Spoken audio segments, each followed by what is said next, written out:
Welcome back, legends. You're at Eclipse Wizardry. Another incredible story awaits. What if Daphne Greengrass kissed Harry at age 8 and ancient magic burned away every Veela soul brand? Subscribe and hit the bell. Let's dive right in.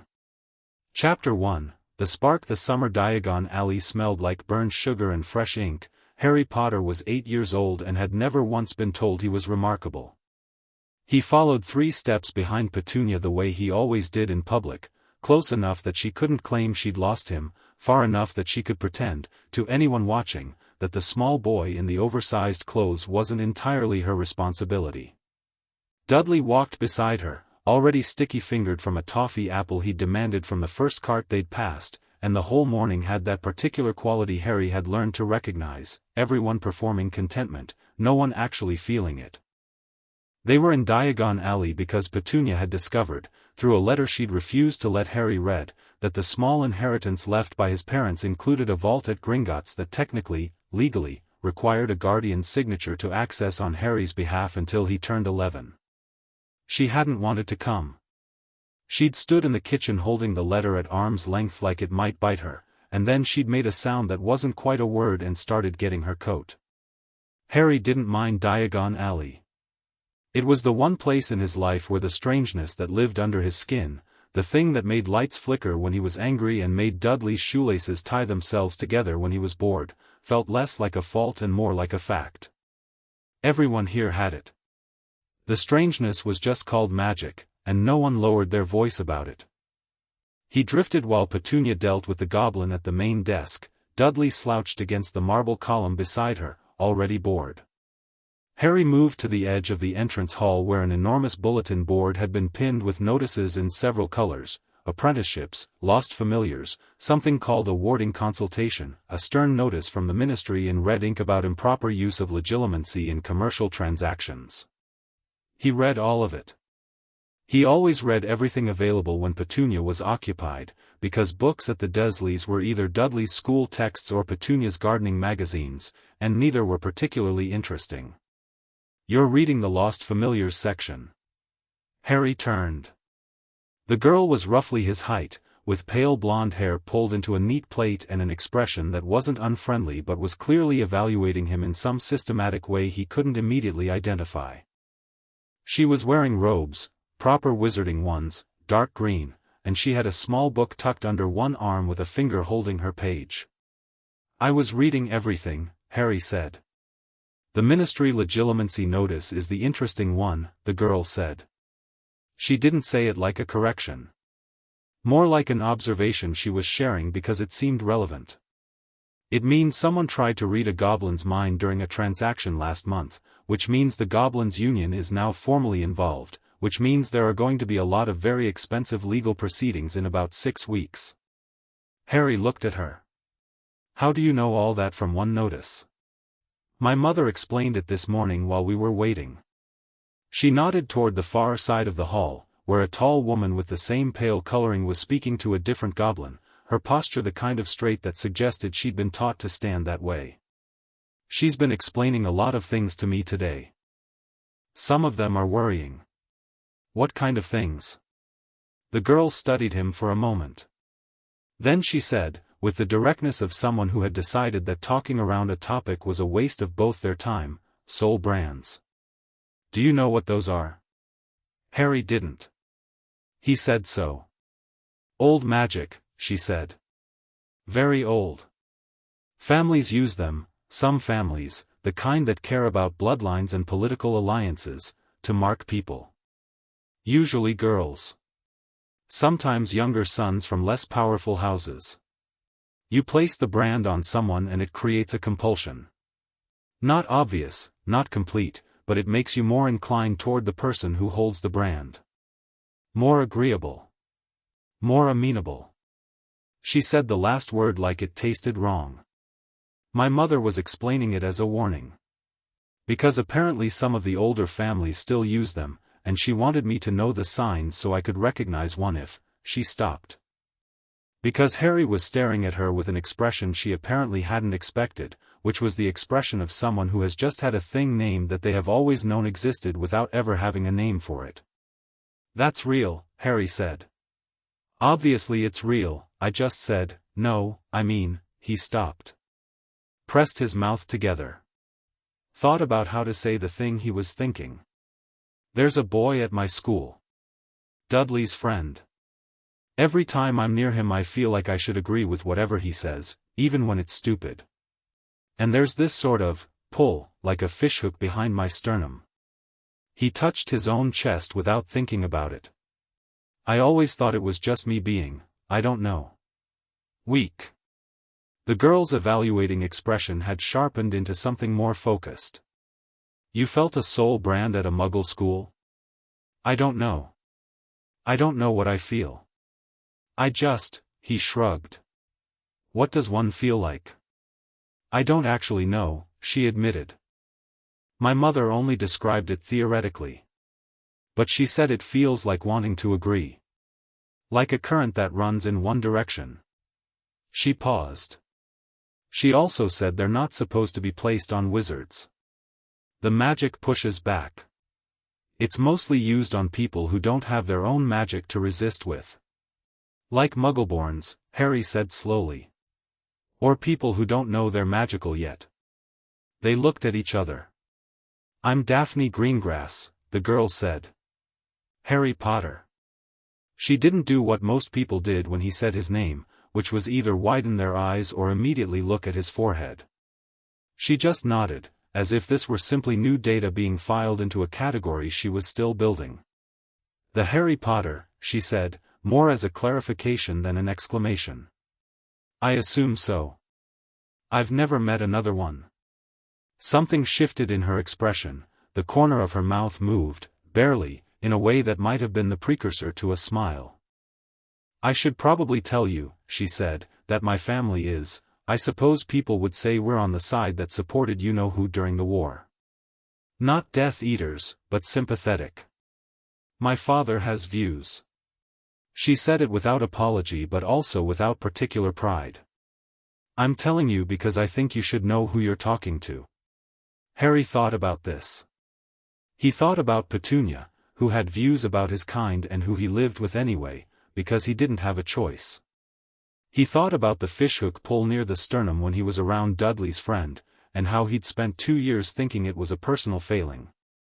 He thought about Daphne Greengrass, who had walked up to him in a bank lobby because he was reading a bulletin board, who had shared complicated information with a stranger because it seemed relevant, who had just voluntarily disclosed something that might have made him not want to talk to her anymore. My aunt says magic is abnormal and wicked, Harry said. We all start somewhere, I guess. This time she did smile. It was brief and a little surprised, like it had escaped before she'd decided to let it out. I was going to go look at the bookshop, she said. Flourish and blots. I have my own money. She paused. You could come, if you want. If you're not needed. Harry glanced over his shoulder. Petunia had her back to him, signing something, Dudley now engaged in trying to spin a display stand of miniature cauldrons. No one was looking at Harry. I'm not needed, he said.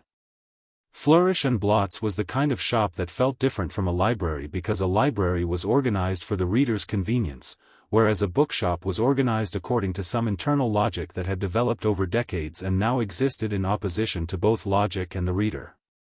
Harry loved it immediately. Daphne moved through it with the efficiency of someone who'd been here before, navigating the tilting shelves with a hand trailing along spines the way some people walked through forests. What are you looking for? Harry asked. Nothing specific. I look for the books that seem like they don't want to be found. She pulled one out, thin, pale blue cover, titled Principles of Resonant Magic in faded gold, glanced at the first page, put it back. The interesting ones are always shelved incorrectly. Harry pulled out a book at random. A Concise History of Wizarding Family Law, 4th edition. He opened it to the index. Soul brands were listed on page 247. He flipped to it and read while standing in the aisle. The entry was about 4 paragraphs. Daphne appeared at his shoulder and read it with him, and when they finished they stood there for a moment in the particular silence of 2 people processing the same information. It says they became technically illegal in 1832, Harry said. It says unregistered ones became illegal, Daphne said.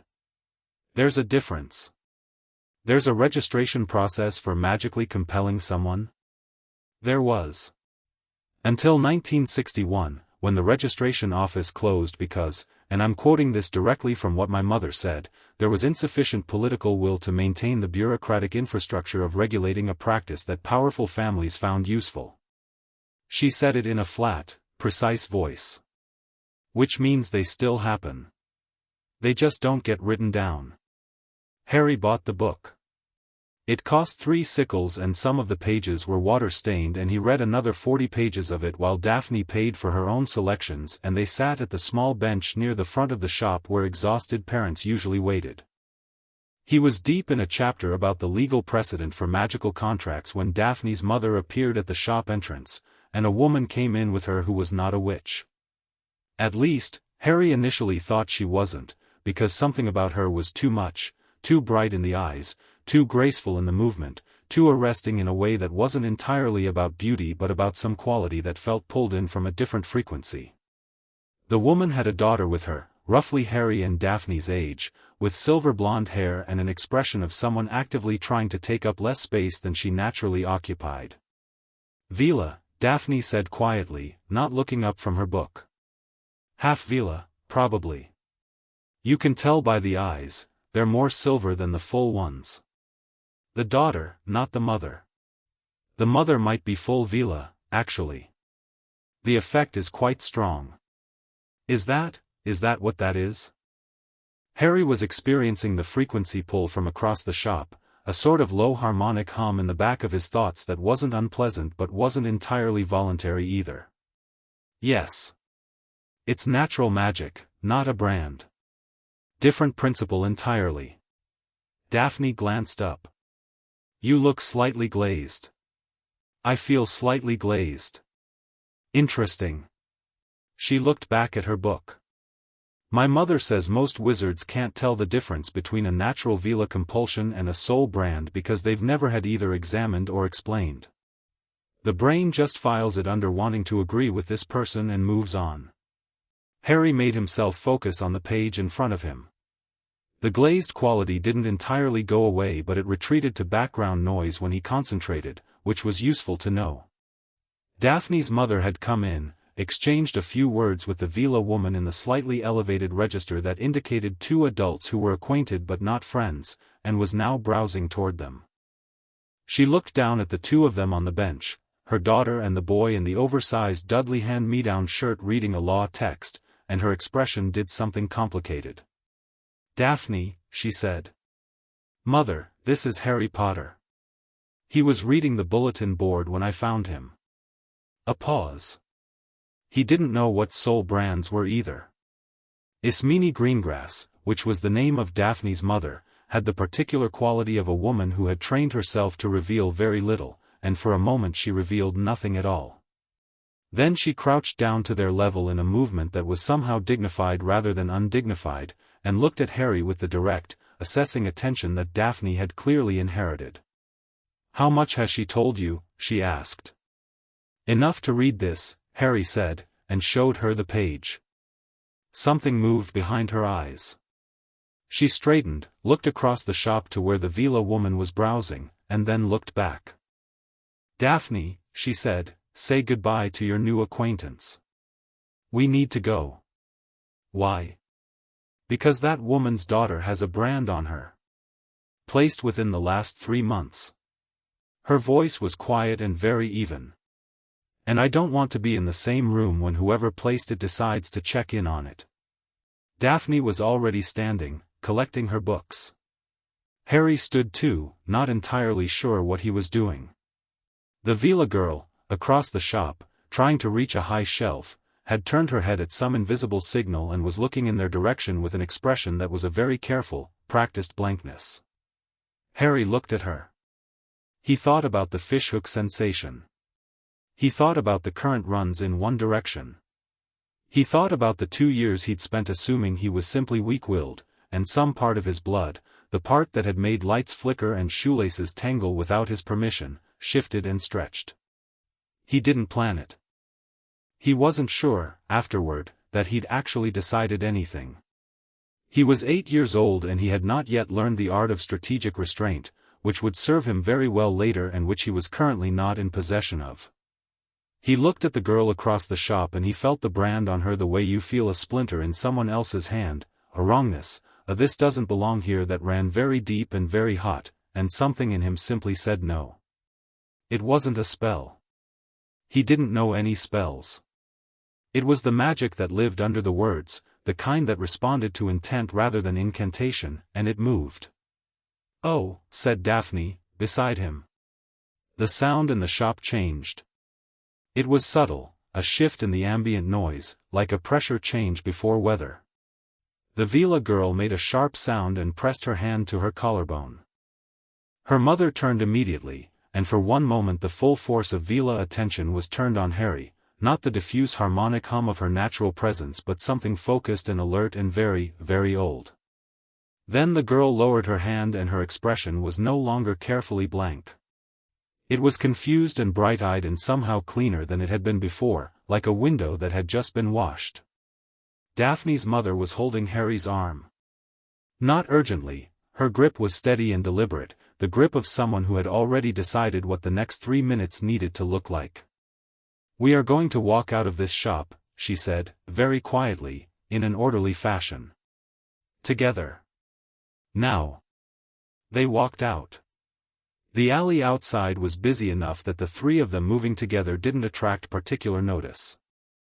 Ismene guided them to a side passage, the narrow one between Flourish and Blots and the apothecary that smelled aggressively of dried herbs, and stood for a moment with one hand still on Harry's arm and her other hand pressed flat against the alley wall, looking back toward the main street with an expression of absolute concentration. "What just happened?" Harry asked. "You burned out a soul brand," Ismene said. She was still watching the street. "I didn't mean to." "I believe you." She turned to look at him. Her expression was the kind that had made a decision and was now living with it. "It doesn't matter whether you meant to. The effect is the same. Someone with significant political connections placed a brand on that child. That brand no longer exists. When the person who placed it tries to check on it, and they will, brands need periodic reinforcement, they will feel it go." She paused. "They will feel where it went." "How soon?" Daphne asked. "Hours.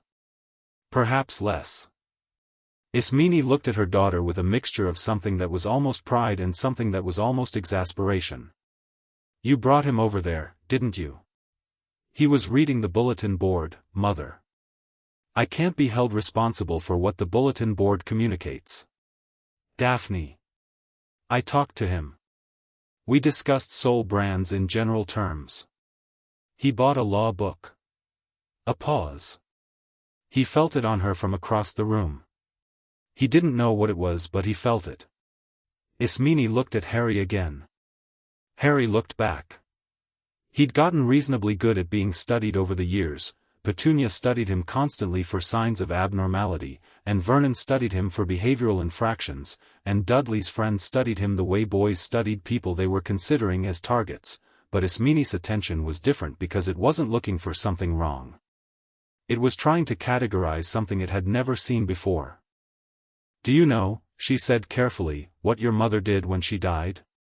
Harry had been told almost nothing about his mother. He knew her name was Lily. He knew she'd been a witch.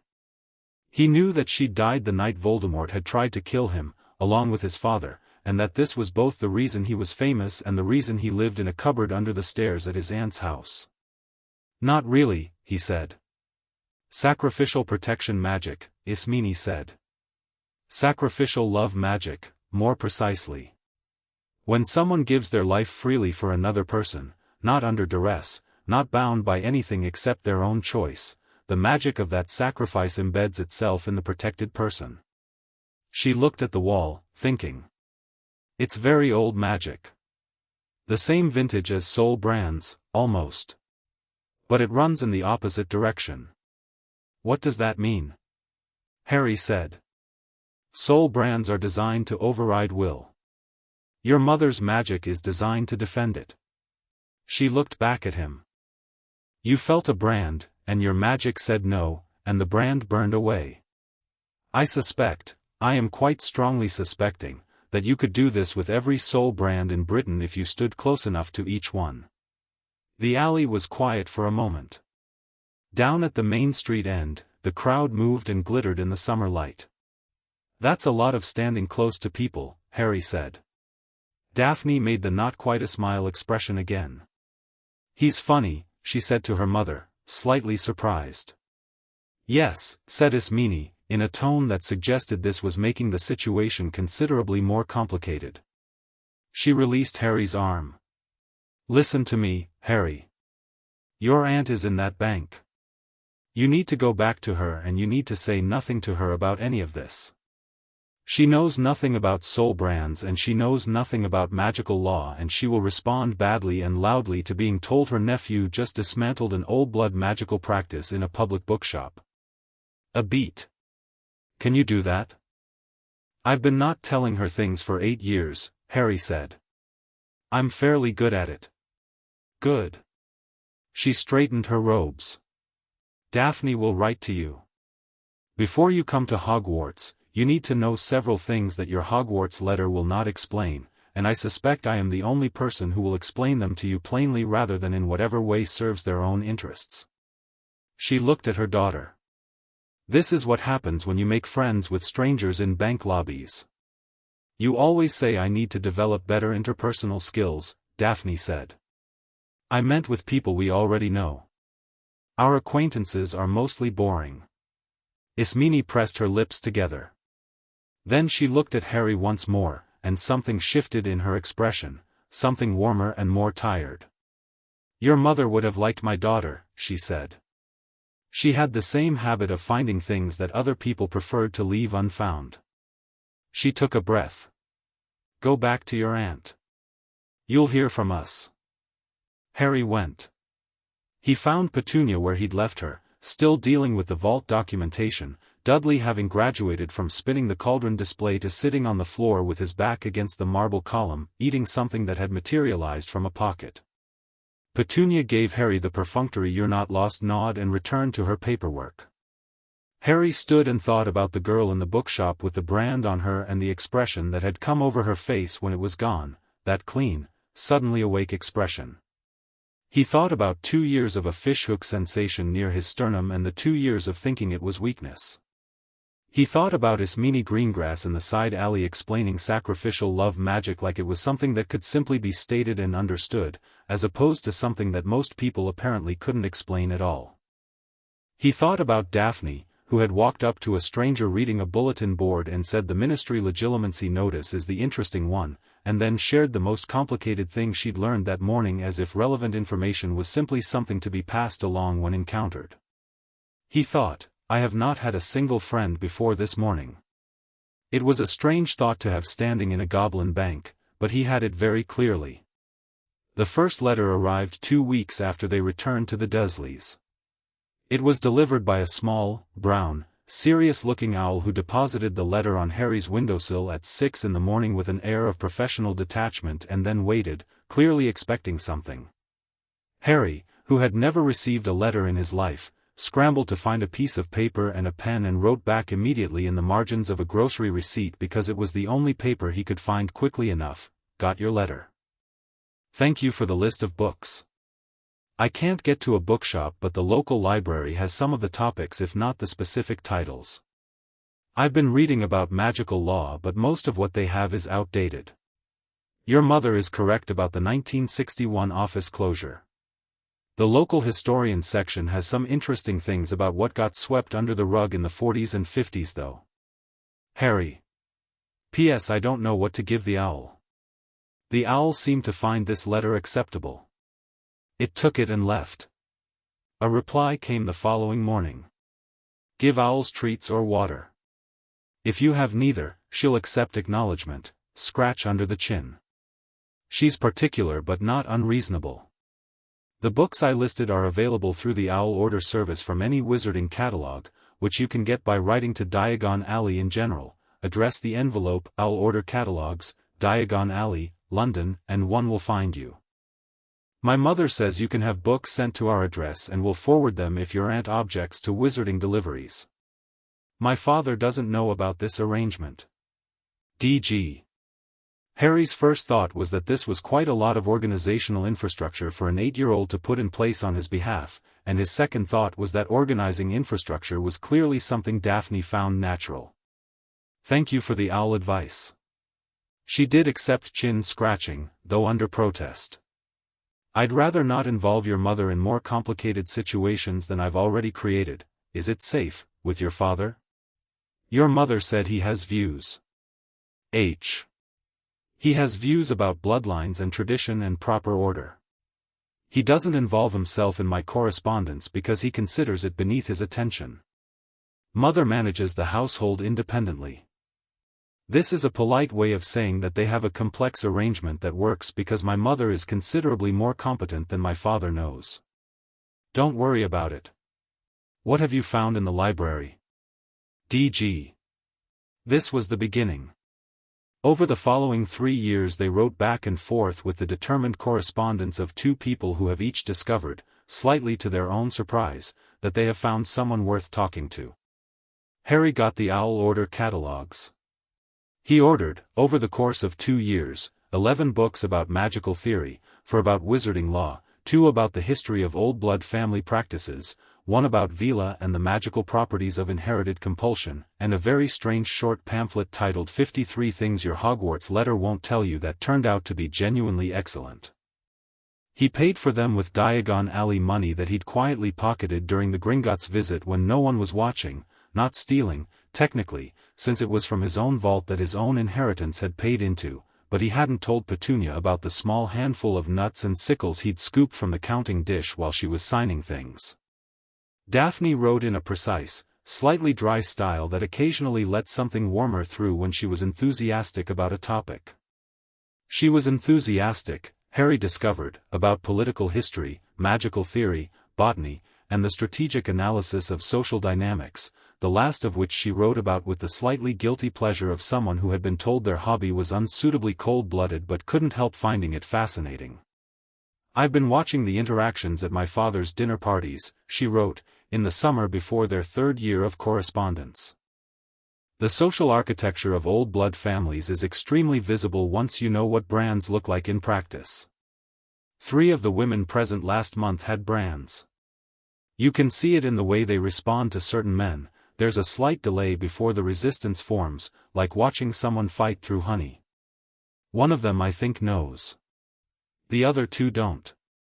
Can you tell them apart? Harry wrote back. The ones who know versus the ones who don't? Yes. The ones who know have a particular quality of tiredness. They're not fighting the brand every moment but they're aware of the weight of it. The ones who don't know are more genuinely confused. They have preferences they can't explain and they've been taught to dismiss inexplicable preferences as being women's irrationality, so they do. It makes me very angry. It should, Harry wrote back. I don't usually say that kind of thing out loud. Or in writing. I mean, I do now, to you, but at home I don't. You don't have to explain it. I know. That's why I said it. This was, Harry understood, the closest Daphne would come to directly saying that she trusted him.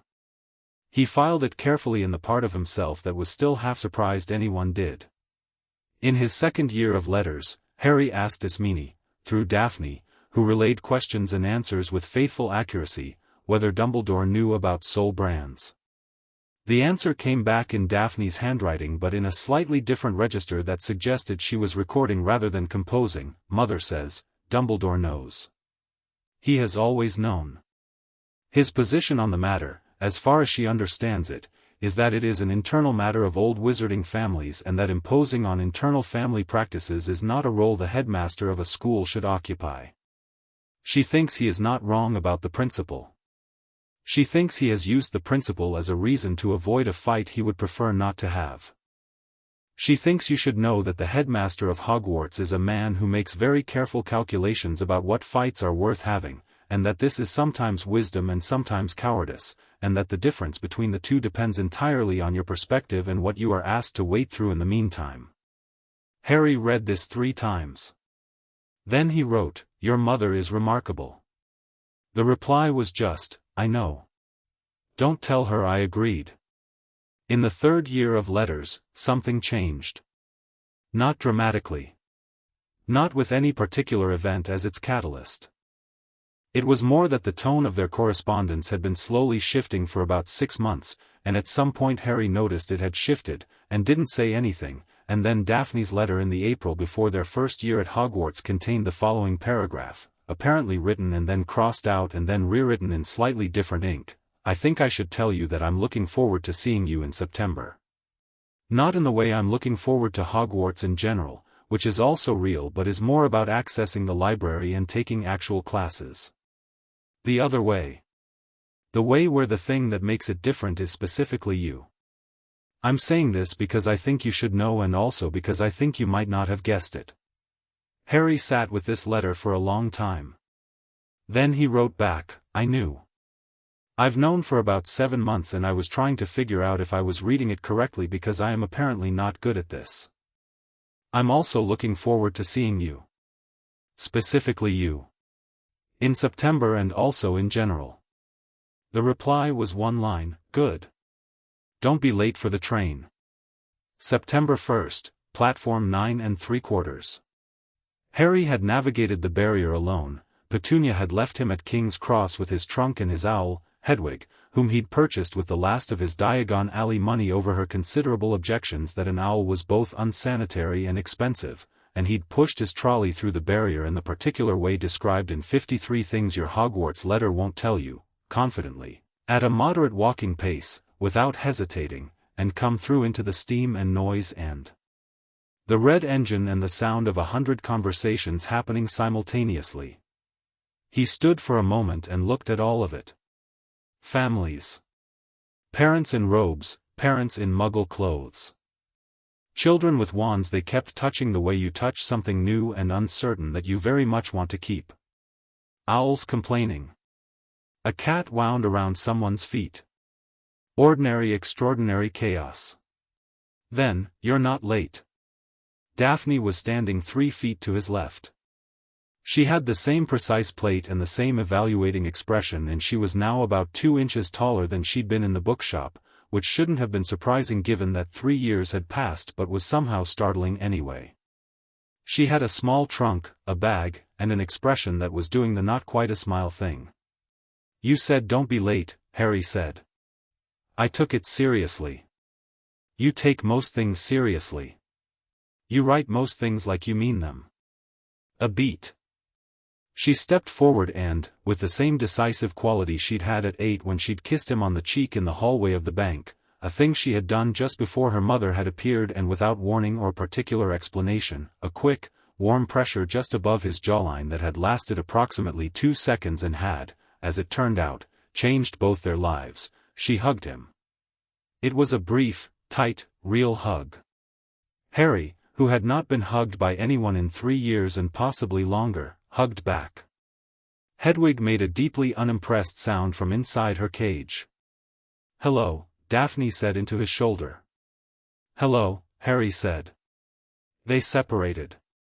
Daphne straightened her robes. Harry adjusted his glasses. Somewhere behind them, a crowd of people in expensive-looking robes were moving onto the platform, the Greengrass parents among them, Ismene catching Harry's eye over the crowd and offering a fractional nod, Cyrus Greengrass looking past Harry with the polite vacancy of someone who has decided that a boy in second-hand clothes is not worth registering.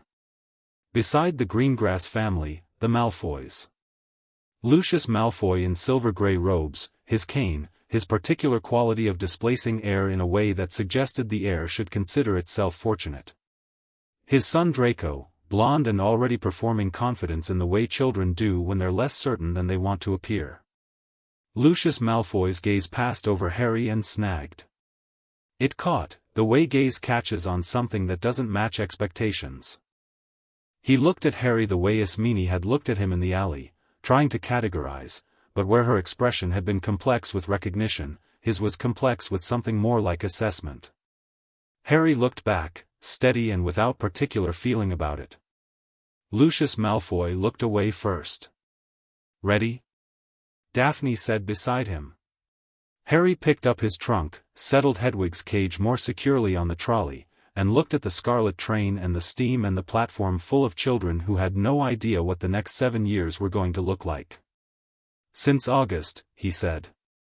They got on the train. Chapter 2, The Sorting and the Storm. The train pulled out of King's Cross at exactly 11 o'clock, and Harry watched London dissolve into countryside through the window with the feeling of someone who has been waiting for something for a very long time and can finally, slightly, exhale. They'd found a compartment near the middle of the train. Daphne had been specific about the middle, noting that the front compartments filled with people trying to be seen and the back ones filled with people trying to avoid being seen, and both of those were their own kind of problem.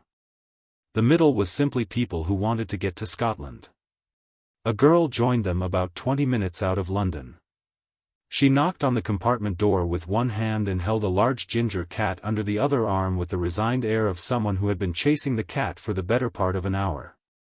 She had dark skin and natural hair and ink stains on 3 fingers, and she looked between Harry and Daphne with the calculating expression of someone assessing social terrain. "Every other compartment either has someone I already know or someone I don't want to know," she said. "Is this one available?" "Yes," said Daphne. "Pansy Parkinson is 2 doors down," the girl said, apparently as context. "Sit down," said Daphne. The girl sat. The cat, released, immediately occupied the seat beside Harry and arranged itself into a shape that conveyed profound territorial ownership. "Millicent Bulstrode," she said. "Millie."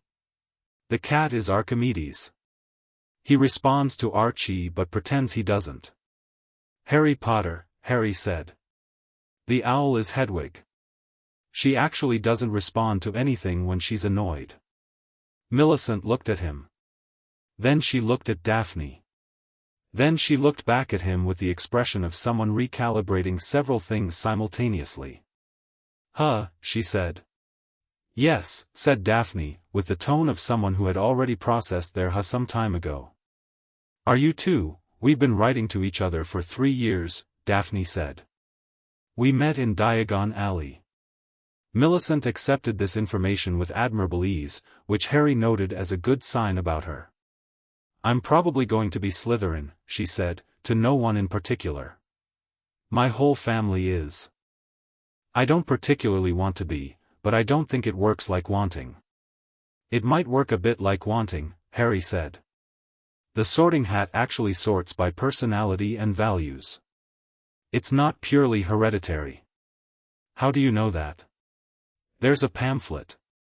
53 Things Your Hogwarts Letter Won't Tell You. The Hat's decision process is item 12. Millicent stared at him. "There's a pamphlet? It's very good." The compartment door opened without a knock. Draco Malfoy stood in the entrance with 2 large boys flanking him, wearing an expression that communicated he considered knocking an option for people who weren't him. His gaze moved across the compartment and landed on Harry with the particular quality of someone who had been told to look for something and had found it. "Harry Potter," he said, as if confirming it to himself. "Draco Malfoy," Harry said, matching his tone exactly. Malfoy seemed briefly uncertain whether this was mockery or acknowledgement. "I thought I'd introduce myself. My father said," he stopped. Started again. "I could show you the right sort of people to be friends with. Help you get started." Harry looked at him without any of the impressed uncertainty that this speech was clearly designed to produce. "I think I've already started," he said. Draco's gaze moved to Daphne and something in it shifted, registering her presence and whatever it meant to him. "Greengrass," he said. "Malfoy," Daphne said, in a tone of perfectly calibrated neutrality. "You're sitting with," Draco seemed to be working through something. "Does your father know you're?" "My father is in London," Daphne said. "Who are you sitting with?" The 2 large boys flanking Draco were, it turned out, Crabbe and Goyle, whose names Harry knew from the books because they'd featured in a chapter about the social structure of Hogwarts' Slytherin house that had been written by a sociologist of magical culture. The chapter had been less than flattering. Draco looked between Harry and Daphne and Millicent and the cat, and performed a recalculation, and apparently decided that a retreat that looked like a choice was better than a retreat that looked like a retreat. "I'll see you at the sorting," he said to the compartment generally, and left. Millicent watched the door close. "He's going to be insufferable," she said, not particularly concerned about it. "His father expects him to have Potter in his social circle within the first term. He's going to have a difficult year, then," Harry said. Hogwarts appeared out of the dark the way things appear in dreams, suddenly, completely, as if it had always been just on the other side of a turn you hadn't made yet. Harry saw it across the lake from the boats and felt, very distinctly, the same quality of rightness he'd felt in Diagon Alley. The magic in the building reached out toward the magic in him the way two notes reach toward each other across a room. He heard Daphne draw a breath. "I know," he said. "I've been wanting to see it since I was 4, she said. "My father said it was smaller than it looked in illustrations." "Your father is wrong." "I know," she said. Hagrid, who was enormous and gentle and seemed genuinely delighted by the first years in his boats, called out navigational instructions with the enthusiasm of someone who had done this 50-some times and still found it remarkable. He caught Harry's eye at one point and something moved across his great bearded face, recognition and emotion and something he clearly decided to process later because there was a lake to cross. The boats docked. They went up. The castle was exactly as large as it felt from the lake, which meant it was enormous, which meant every corridor turned into another corridor and the staircases were not reliable and the portraits watched with genuine interest and Harry navigated through it all with the particular calm of someone who has read extensively about the thing they're currently experiencing and finds the experience matching the reading in satisfying ways. Professor McGonagall met them at the entrance hall with the energy of a person who had explained the same information 49 previous times and would explain it precisely 49 more if necessary, and who found nothing amusing about first years except the annual statistical improbability of how reliably they did the same things. She gave her speech about houses and values and conduct and then left them in the entrance hall while she went to arrange the ceremony. The entrance hall sorted itself into social clusters with the speed of iron filings meeting a magnet. Harry stood with Daphne and Millicent and a red-haired boy who'd been on their boat and who introduced himself as Ron Weasley with the directness of someone who'd decided to be friendly before he'd fully decided why. Beside them at a slight remove was a girl with bushy brown hair who was holding a copy of Hogwarts, a history and reading it while standing up, which Harry found immediately impressive. "You're reading," he said. She looked up. She had the expression of someone caught doing something they'd been told was excessive but were going to keep doing. "I just wanted to double-check the ceiling in the Great Hall. It says it's enchanted to reflect the sky but I wanted to make sure I understood the mechanism before I saw it." "It's a reflection charm anchored to the roof structure," Harry said. "The original caster was a witch named Rowena Ravenclaw, but it's been re-anchored 7 times since then because the castle settles. The current version has a slight lag during fast-moving cloud cover." The girl stared at him. "How do you know that?" 53 things your Hogwarts letter won't tell you," Harry and Daphne said simultaneously. The girl's expression shifted from startled to intensely interested. "There's a pamphlet?" "Item 41, Harry said. "My name's Hermione Granger," she said, in the voice of someone revising their assessment of the room. "Harry Potter." She processed this with only a brief pause. "I've read about you," she said. "Quite a lot, actually. Most of it seems like it was written by people who were speculating rather than reporting." "That's accurate," Harry said. "What are you actually like?" "I'll let you form your own conclusion," Harry said. "Seems more reliable." Hermione Granger looked at him for a long moment and then looked at Daphne and then looked at the book in her hand and appeared to make a decision about something. "That's a very reasonable epistemological position," she said. "Yes," Daphne said drily, "he has several of those." McGonagall returned and the sorting began. The Great Hall was the kind of room that existed to remind you that the people who built this place thought on a different scale from modern architecture, and the enchanted ceiling was exactly what the book said it was, a dark October sky with fast-moving clouds and the kind of stars that don't appear over cities. Harry took it in for about 4 seconds and then gave it his attention and found it was exactly as impressive the longer you looked as it had been the first moment, which was rarer than it should be. The Sorting Hat sat on its stool. It opened its brim and sang, and the song was strange and old and contained more information than it appeared to on the surface. Harry was fairly sure it had updated its verses since the last time he'd read a recorded version, which meant the hat was aware enough to revise its own material, which raised interesting questions about what aware meant for a magical object that had been sitting on a stool for 1,000 years. Names were called. Students went up. The hat deliberated or didn't. Hermione Granger went to Gryffindor immediately, the hat still settling on her head when it shouted the house, which Harry found satisfying. Millicent Bulstrode went to Slytherin with a resigned nod that suggested she'd expected it. Neville Longbottom, round-faced, clearly nervous, the kind of nervous that runs so deep it's become a posture, went to Gryffindor after a deliberation that made him visibly sweat, and his relief when the hat called it was so complete it was almost painful to watch. Daphne Greengrass. Daphne walked to the stool with her spine straight and her face arranged in the careful neutrality she used in public, but Harry had been reading her correspondence for 3 years and he could see, in the slight set of her jaw, that she was paying very close attention to herself. The hat sat on her head for what felt like a long time. Then, Slytherin. She stood, and for one moment before the Slytherin table erupted in polite applause, her gaze found Harry across the hall. Something moved in her expression, not worry, not apology, not quite relief either. It was more like, this is where I am, and I know where you are, and that's fine. Harry nodded. She went to her table. Harry Potter. The hall went quiet in a way it hadn't for anyone else.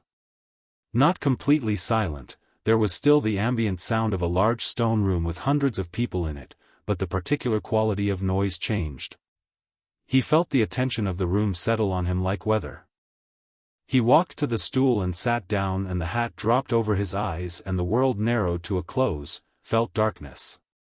Well, said a voice in his head, not his own. Here we are. Yes, Harry thought back. I've been waiting to sort you since your parents left. You know that's not generally how this works, hats don't have favorites, we have criteria, but you are something of a special case. I've heard that before, Harry thought. Usually from people who want something. The hat made a sound that was somehow both amused and not. Fair. Then let me be direct. You have the ambition for Slytherin, the courage for Gryffindor, the intellect for Ravenclaw, and the loyalty for Hufflepuff. You also have something that doesn't fit any of those categories. What's that? Will, said the hat. Not determination, most of the Gryffindors have that. Not cunning, the Slytherins have that. Will. The specific quality of a person who has decided who they are and cannot be made to doubt it by external pressure. I have sorted 12,411 students. I have encountered that quality in 31 of them. Harry sat with this. Where did the 31 go? All over. Will doesn't care about house colors. A pause. I am going to ask you where you want to go. I do this very rarely. I asked your mother. Where did she say? Gryffindor, said the hat. Without hesitation. Harry thought about Daphne at the Slytherin table. He thought about Millicent. He thought about the fact that Slytherin had the reputation it had partly because no one with the perspective to improve it had ever chosen to be there. He thought about Lucius Malfoy on the platform looking through him and then looking away. Put me somewhere I can do something, Harry said. The hat was quiet for a moment. That's not a house. I know, Harry said. Put me where I'm least expected. A beat. Slytherin, the hat said.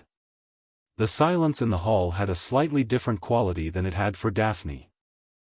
It lasted about 2 seconds longer before the Slytherin table began to applaud, and in those 2 seconds Harry could feel the recalculation happening across the room like a physical thing, a collective readjustment of every expectation that had been assembled around the name Harry Potter since before he could talk. He walked to the Slytherin table. Daphne moved sideways on the bench to make room, and he sat beside her, and from across the hall he could see Dumbledore watching him from the staff table with an expression that was very still. He looked back at Dumbledore with the same stillness, and Dumbledore, after a moment, smiled. It was a warm smile. Genuinely warm. Harry didn't trust it yet, but he noted it. Draco Malfoy was 3 seats down and his expression was the face of someone doing rapid political calculations. Millicent was across the table and she raised an eyebrow and something in her face settled into a more comfortable shape, like a person who has been holding a difficult posture and is finally allowed to adjust. "Well," said Daphne quietly. "Yes," said Harry. "You knew, didn't you? You could have gone to Gryffindor." "I know." She was quiet for a moment. "Thank you," she said. "I'm not here for you." "Entirely." "I know that too," she said. Still. The sorting continued. Ron Weasley went to Gryffindor. The hat barely touched his head. He went to the Gryffindor table and looked briefly across the hall at Harry with an expression that was confused but not hostile, and Harry thought, "That's someone I'll know eventually," with the easy certainty of someone who has learned to read the shape of things. The weeks had their own shape. Hogwarts, up close, was a place of multiple concurrent realities depending entirely on which corridors you used and which teachers you had and which set of unwritten social rules you were operating under. Harry moved through it the way he'd moved through Diagon Alley, with the calm of someone who has read the map and is now simply navigating rather than exploring. Classes were interesting in the specific way that anything is interesting when you've been wanting access to it for 3 years. Charms was about precision and intention, and the professor, Flitwick, had a mind like a well-made watch. Transfiguration under McGonagall was about logic and will, and Harry found that his magic responded to both of those qualities the way a well-tuned instrument responds to a practiced hand. She gave him a look after his first successful transfiguration that was not unlike the look Daphne Greengrass had given him in the alley, not quite surprise but something more like "I see." Potions was Snape, who conducted his classroom with the energy of a man who had been disappointed by people for so long that disappointment had become his natural resting state.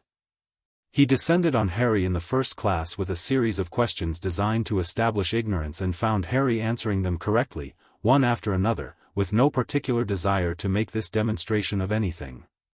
Snape's expression through this process was deeply interesting and Harry filed it away. "You've been studying," Snape said, when Harry had answered the 4th question. "For 3 years," Harry said. "Outside of formal instruction." "I didn't have formal instruction. I had books." Snape looked at him for a long moment. "Books can't correct your grip." "No," Harry agreed. "That's what class is for." The silence in the dungeon classroom was the silence of 30 students processing an 11-year-old talking back to Severus Snape without any apparent fear of the consequences. Snape himself was very still. 5 points to Slytherin," he said, finally, "for an answer that is technically correct." He turned away. "Don't assume this will become a pattern, Potter." "I never assume," Harry said. Daphne's elbow in his ribs was gentle but pointed. "You could occasionally choose not to say the second thing," she said, under the noise of Snape moving to the front of the class. "It's accurate. So is everything I choose not to say aloud.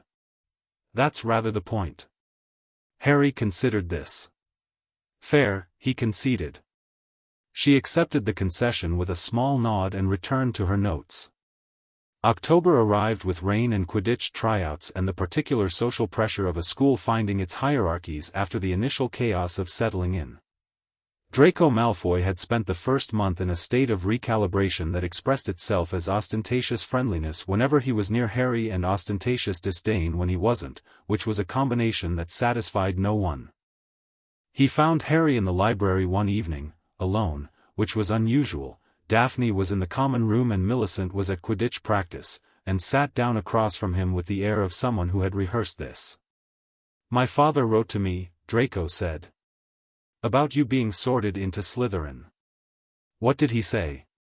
Harry asked, without looking up from his book. "He said it was unexpected. But not necessarily a problem." "A problem for whom?" Draco was quiet for a moment. "He said you should have been in Gryffindor." The Hat disagreed. Harry looked up. "What did your father actually say, Draco?" "Not the diplomatic version." Something in Draco's expression loosened slightly, the performance dropped a fraction. "He said he'd been told you'd be in Gryffindor. That certain arrangements had been made with that assumption. That your being in Slytherin changed the arrangement." He paused. He seemed annoyed. "Arrangements," Harry said. "I don't know what kind. He doesn't explain things to me. He just tells me what the result of them should be." Harry looked at him for a moment.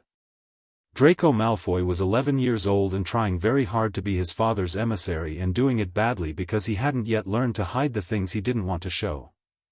He was also, Harry noticed, sitting in a library on a Tuesday evening, apparently without instruction, which meant some part of this visit was his own idea. "Your father made arrangements based on an assumption about where I'd be," Harry said. "He was wrong about the assumption. Whatever the arrangements were, they don't work anymore." He paused.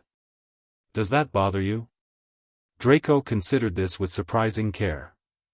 "I don't know," he said, which was the most honest thing Harry had heard him say. "My father's arrangements usually bother me when they involve me without asking me. I haven't decided if this one does yet." "That's a more reasonable position than I expected," Harry said. "You expected me to be unreasonable?" "I expected you to be performing what you thought your father wanted you to perform." Draco was quiet for a long time. Somewhere in the library a book fell off a shelf on its own and reshelved itself with a muffled thud. "What did he arrange?" Draco said finally. "Do you know?" "Not specifically," Harry said. "I have theories." "What are your theories?" "I'll tell you," Harry said, "when I trust you more than I do now." "Which might happen." He looked back at his book. "Go to sleep, Draco. You have transfiguration at 8. Draco sat there for another moment and then, apparently deciding that this was all he was going to get and that it was more than he'd expected, stood and went. November. The Troll in the Dungeons.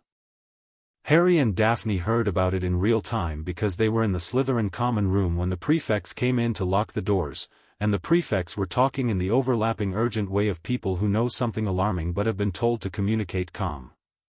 Mountain Troll. In the dungeons. Stay where you are. Harry was on his feet before the prefect had finished. "Granger," he said to Daphne. "What?" "She doesn't know. She's been in the bathroom crying since Charms. Millicent told me this afternoon, some comment from Weasley's friend about her being a nightmare." He was already moving toward the common room exit. "She doesn't know there's a troll." Daphne stood. Wait, but she was also standing, and she was pulling her wand, and when he looked back at her she had the expression of someone who had made a decision very quickly and was committed to it. "If we're doing this," she said, "we're doing it together. I wasn't going to argue." "I know. I wasn't giving you the chance to."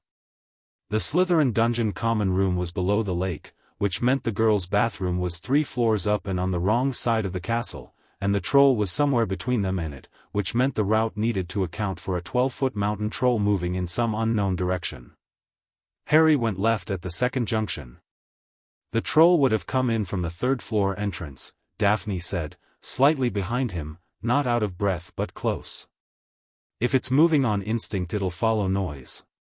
The Great Hall is the loudest part of the castle right now, everyone evacuating upward. Which means it's moving away from the 3rd-floor bathroom. Or has already passed it." They found the bathroom by the sound, a low, rhythmic thudding, and a single human voice making a sound that wasn't quite a scream, which was worse than a scream because it meant the person making it had passed through screaming and come out the other side into something more fundamental. The door was already off one hinge. The troll was enormous and stupid-looking in the way that very large dangerous things sometimes are, its club destroying the sync line with the methodical disinterest of something that isn't malicious, just very large in a small space. Hermione Granger was backed into the corner between two remaining stalls, and her face had the quality of someone who is thinking very rapidly about a problem they haven't solved yet. She saw Harry and Daphne in the doorway. Her expression did something complicated. Harry looked at the troll. He thought about 12 feet, about what spells he actually knew and what ones he'd read about and what the realistic difference between knowing and reading was in a practical situation. Then he thought about the troll's ears, which were small and presumably sensitive given the size of the rest of the skull, and about the sonorous charm he'd been practicing in the common room last week because the acoustics were interesting. "Daphne," he said, "get her out from that corner when it turns." He didn't wait to see if Daphne acknowledged this. He pointed his wand at his own throat. "Sonorous." Then he shouted directly at the troll from 3 feet away. It was the kind of sound that happened inside your skeleton rather than your ears. The troll reacted the way large animals react to sudden overwhelming sensory input. It stopped, it registered, and then it turned, which took approximately 3 seconds and was all the time Daphne needed to cross the bathroom, grab Hermione Granger by the wrist, and haul her toward the door. The troll swung its club, and Harry stepped back and Wingardium Leviosa-ed the club while it was still in the troll's hand. He'd been practicing the charm for 2 months. He was quite good at it. The club went up. The troll looked up. The troll was hit in the head by its own club when Harry stopped maintaining the charm at a height of approximately 4 feet. The troll sat down. It wasn't unconscious. It was clearly reconsidering its life choices, which for a mountain troll probably looked like a fairly short process, but it was sitting and blinking slowly and posing no immediate physical threat to anyone. They were in the corridor when the professors found them, McGonagall, Snape, and Quirrell, who was wringing his hands and producing a general aura of anxiety. McGonagall looked at the 3 students, then at the bathroom, then at the seated troll visible through the broken door.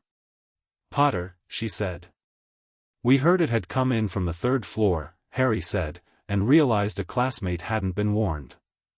McGonagall looked at Hermione Granger, who was still being held by the wrist by Daphne and who looked like someone who had made several decisions about her future behavior in the last 5 minutes. "Is that accurate, Miss Granger?" "Yes, Professor," Hermione said. Her voice was steady, which Harry respected. "I was in the bathroom. I wasn't in the Great Hall. I didn't know." McGonagall's expression was doing the complicated thing again, the disapproval that was adjacent to something else, something warmer, that kept threatening to surface. 10 points each to Slytherin," she said, crisply. "For foolishness, 5 points from Potter and 5 from Greengrass, which nets you 5 each." She looked at Hermione. "And 10 to Gryffindor, Miss Granger, for the presence of mind to remain stationary." She was thinking through the problem, Harry said. She would have solved it. "Undoubtedly," McGonagall said, in a tone that suggested she would not be addressing this further. "Escort Miss Granger to her dormitory. Walk, don't run, and do not take the scenic route." Quirrell, Harry noticed, had not said anything.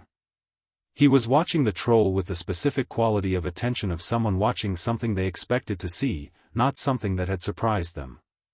Harry noted it. He said nothing. He walked Hermione to Gryffindor Tower. Hermione Granger processed information the way forests process rain, completely and in every direction simultaneously. By the time they reached the fat lady, she had thanked them both, asked 3 clarifying questions about the sonorous charm, pointed out that the levitation of an object already in motion was technically a separate branch of the charm that required modified wrist articulation, and concluded that she had significantly underestimated the intellectual environment of Slytherin House. "Most of Slytherin is not like us," Daphne said fairly. Most of Gryffindor is not like me, Hermione said, with the equanimity of someone who had already processed that particular fact. She paused at the portrait. I'm going to the library tomorrow morning. If you want to come. Yes, said Harry. Probably, said Daphne. Depending on whether potions runs over. Hermione nodded. The portrait swung open. She stopped, half through it, and turned back. Harry, she said. You went into a bathroom with a mountain troll for someone you'd spoken to twice. You would have solved it yourself, Harry said. I just didn't want to wait. Something moved across her face, an emotion she was clearly deciding whether to name. She didn't name it. She went through the portrait. It swung shut. Daphne stood beside Harry in the corridor for a moment.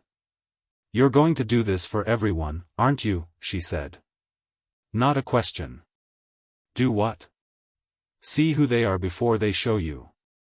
Harry considered this. It's efficient, he said. It's generous, she said, and started walking back toward the Slytherin dungeon. Christmas came and went. Most of Slytherin went home.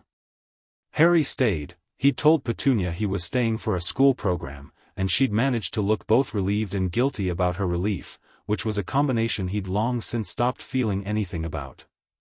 Daphne went home but wrote 3 letters in the 2 weeks, all of them dense with information. The third one included a postscript. My mother noticed the mirror of Ariste has been moved from storage. She has a contact in the ministry. Be careful of anything at Hogwarts that offers you what you want. Harry stared at this postscript for a while. Then he wrote, Does she know what it does? The reply came on New Year's Day, it shows the viewer what they most desire. The danger is not the showing, it's the staying. People stop eating. Stop sleeping. They stand in front of it until someone physically removes them. My mother says Dumbledore has moved it before. When people are suffering and he needs them manageable. A pause, visible in the spacing of the ink. I don't think he considers it cruelty. I think he considers it kindness. That's what makes it complicated. Harry thought about this for a long time. Then he went and found the mirror, because Hermione had mentioned an odd corridor on the 3rd floor and Harry had filed this information and now it connected to other information. He stood in front of it in the middle of a January night. The mirror showed him a room with people in it. A woman with red hair and green eyes, his eyes, he recognized them, and a man with messy dark hair standing with him in an ordinary, warm, lamplit room. Not a grand vision. Not a throne or power or fame. Just people. Just standing together. He looked at it for 2 minutes. Then he turned away, because Daphne Greengrass had told him, via her daughter, that the mirror was a trap for people who had been starved of something, and he had been starved of this, and he knew it, and knowing it meant he could choose. He walked back to the dormitory. He wrote to Daphne, I found it. I left. Tell your mother I said thank you. The reply, the next morning, was just, she says you're welcome. She also says your mother would have done the same thing. I'm inclined to agree. June arrived with exams and with the particular quality of tension that Harry had been tracking since Quirrell's reaction to the troll, the sense of something moving beneath the surface of the school year, something that had been patient for a long time and was running out of patience. The corridor on the 3rd floor. The trapdoor. The series of obstacles that were, Harry had deduced by March, protecting something that someone at Hogwarts was trying to retrieve. He'd told Daphne in April. He'd told Hermione in May. He'd told Millicent, who had looked at him steadily and said, Why are you telling me this? And he'd said, Because you have the right to decide whether you're involved, and she'd said, I'm involved. What do we need? He went into the corridor on a Tuesday in June, not because he was forced into it but because he'd chosen the timing carefully, because the feeling under the school had peaked, because Quirrell's behavior had changed in a way that suggested movement, and because he'd spent 7 months watching and he had decided that now was when the thing wanted doing. He left Daphne in the common room because he'd had a conversation with her that was one of the harder conversations of his 11-year-old life. "There are 6 obstacles," he said. "5 of them I can handle alone. The 6th one I'm genuinely uncertain about. Then I'm coming." "No," he said, "you're staying here because I need you to have plausible deniability, and because if something goes wrong I need someone outside that corridor who knows what happened." He looked at her. "And because if I don't come back you're the person who will know what to do next. You're not backup, Daphne. You're the contingency." She looked at him with an expression that had several layers and wasn't happy. "I don't like this," she said.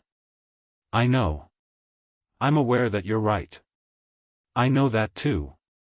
If you don't come back," she said, with the precise, careful voice she used when she was angry and choosing not to let it control her, "I will be extremely annoyed." "I'll do my best," Harry said, "not to annoy you." She looked at him for a long moment. Then she put her hand on the side of his face, briefly, the way she had at age 8 with the kiss that had started all of it. "Go," she said. "Come back." He went. The traps were interesting problems. The devil's snare relaxed when he produced enough wandless light, the magic under his skin running warm and steady. The keys were straightforward logic. The chess set was about ruthlessness and patience, and Harry moved pieces with the calm efficiency of someone who had been playing chess alone for 2 years and had learned that the board doesn't care about your feelings. The potion room and Snape's logic puzzle took him 4 minutes. He drank the right bottle without ceremony and went through. Quirrell was standing in front of the mirror. He turned around. And there, briefly visible in his eyes before the performance reasserted itself, was something older and colder and far more patient, looking out through Quirrell's face the way a candle looks through paper. "Harry Potter," said the voice that wasn't entirely Quirrell's. "Hello," said Harry.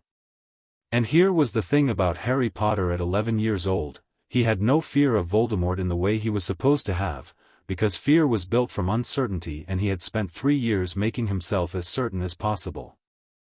He was afraid, yes, his blood was cold and his hands were steady in the particular way hands go steady when they've moved past panic, but he was afraid the way you are afraid of a storm, not the way you are afraid of a person with power over you. Voldemort had no power over him that Harry hadn't decided to allow. "The stone," said the voice. "Tell me how to get it from the mirror." "No," said Harry. The conversation that followed was brief and illuminating. Voldemort explained, in the patient tones of someone who had always gotten what he wanted eventually, that resistance was historical, that power was the only honest currency, that Harry was either an ally or an obstacle. Harry listened to all of it because he believed in understanding his opposition before responding.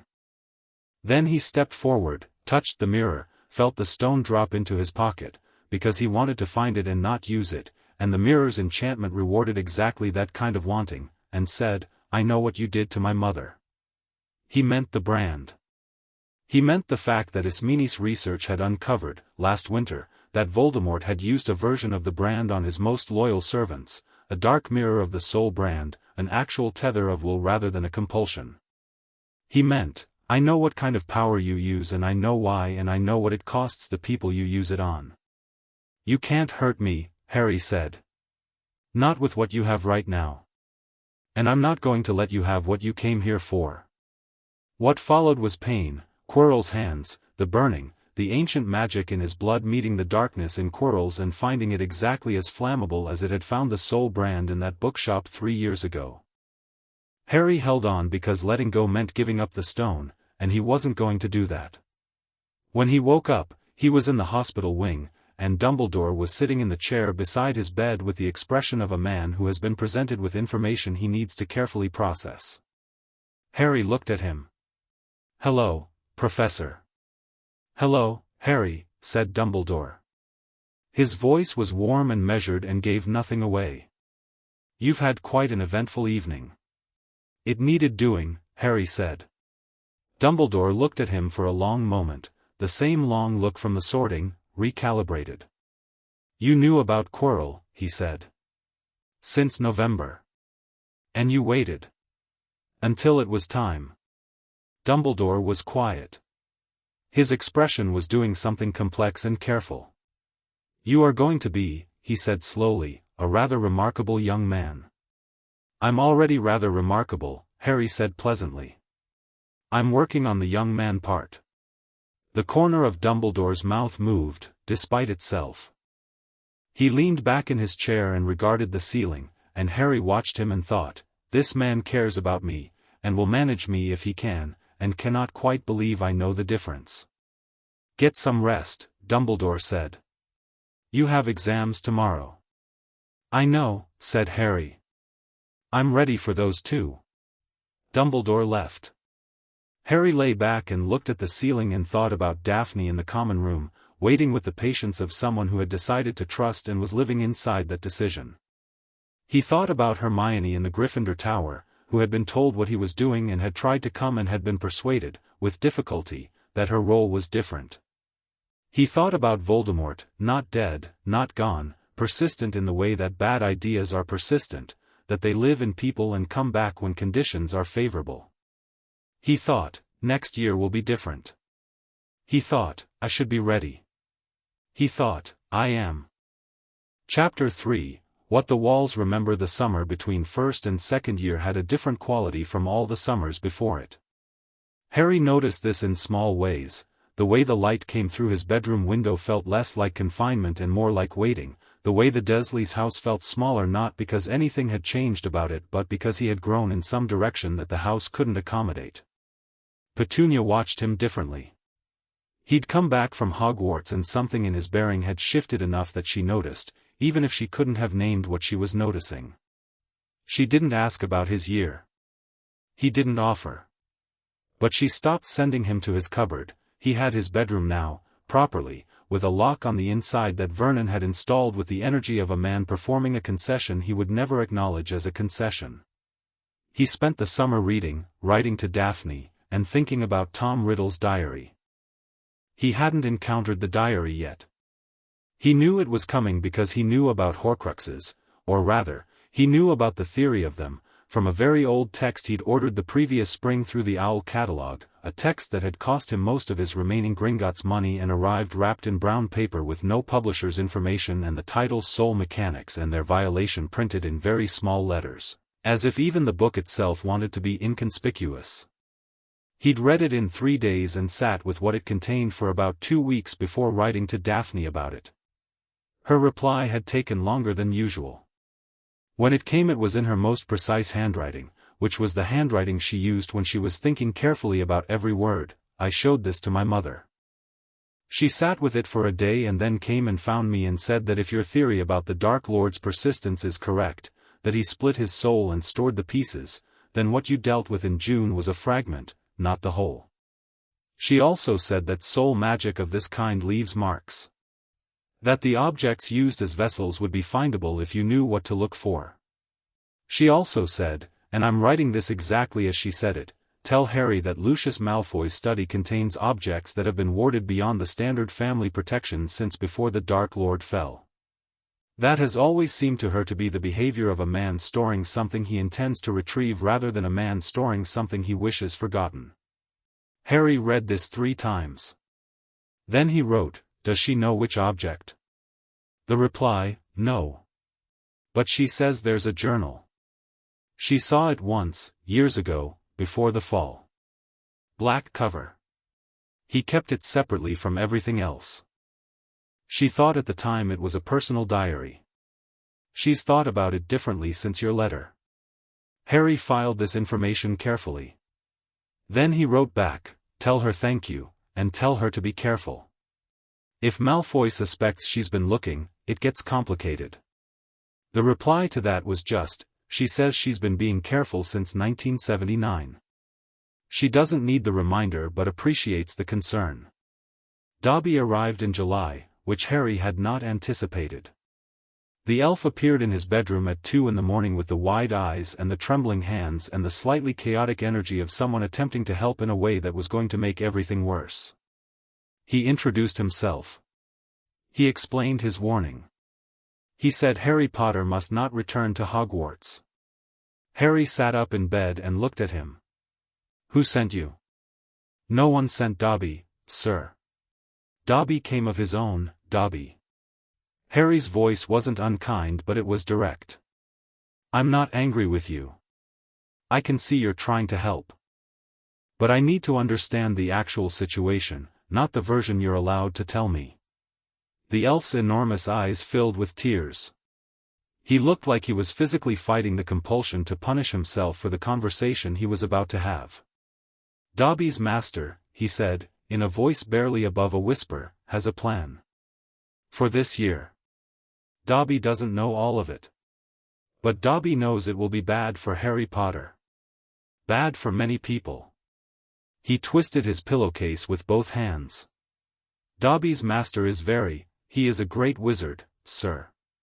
He plans very far ahead. Lucius Malfoy, Harry said. Dobby made a sound and clapped both hands over his mouth. You didn't say anything, Harry said. I already knew. He looked at the elf for a moment. Do you want to leave his service? The question landed like a stone in a still pool. Dobby's hands came slowly away from his mouth. His expression was the expression of someone who has wanted something for so long that being asked about it directly has the quality of an ambush. Elves must serve, sir. It's a rule, Harry said. Rules can change. Do you want to leave?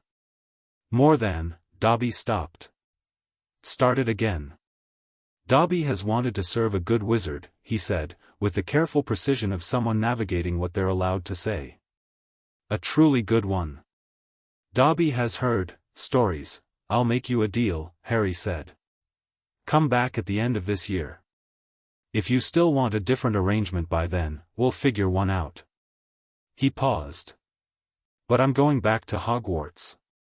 I need you to trust that I'm going because I know what's coming and I intend to stop it, not because I don't believe your warning. Dobby looked at him with those enormous eyes, processing. Then he nodded, one small, serious nod. Harry Potter knows about the plan? Part of it. Enough.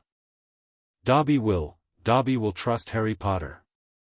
Said with the quality of someone making a significant decision. This is not a thing Dobby has done lightly before. I know, Harry said. I don't take it lightly. Dobby left the same way he'd come. Harry lay back down and looked at the ceiling and thought about black journals and the Malfoy family's warded study and a plan laid out with the patience of someone who had been waiting 12 years for the right moment. He wrote to Daphne the next morning, "It's the diary. I'm certain." Her reply, "Then we find it before it finds us." Second year started with a car and a barrier that wouldn't open, which was Ron Weasley's idea and which Harry had refused to participate in because driving an enchanted car to Scotland without a license was exactly the kind of large, loud, trackable action that he preferred to avoid.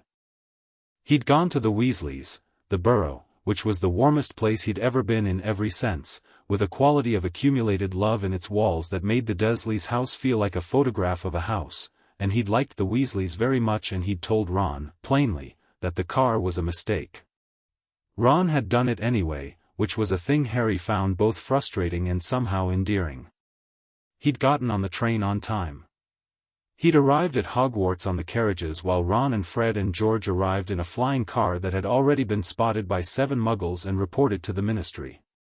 Ron's expression when he arrived, sheepish and wind-burned and clearly having been through something, was the expression of someone who had learned a lesson the hard way and was quietly hoping no one would say "I told you so." Harry didn't say it. Daphne, when Ron told the story at breakfast, waited until he'd finished and then said, "The upside is that you've now established that you can handle a vehicle traveling at approximately 90 miles an hour while being attacked by a hostile tree." She paused.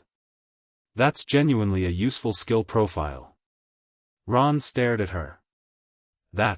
Are you being serious?" "I'm being accurate," she said. "Whether I'm being kind about it is a separate question." Ron looked at Harry. Harry shrugged slightly. Ron, who was developing the useful skill of reading Harry's shrugs, understood this one to mean she's not being unkind, it's just how she talks and adjusted accordingly. This was the year Ron Weasley became someone Harry trusted. Not because of a single moment but because Ron was constitutionally honest in a way that Harry found rare. He couldn't maintain a pretense for more than about 20 minutes before it became visible, which meant when he wasn't pretending you always knew it.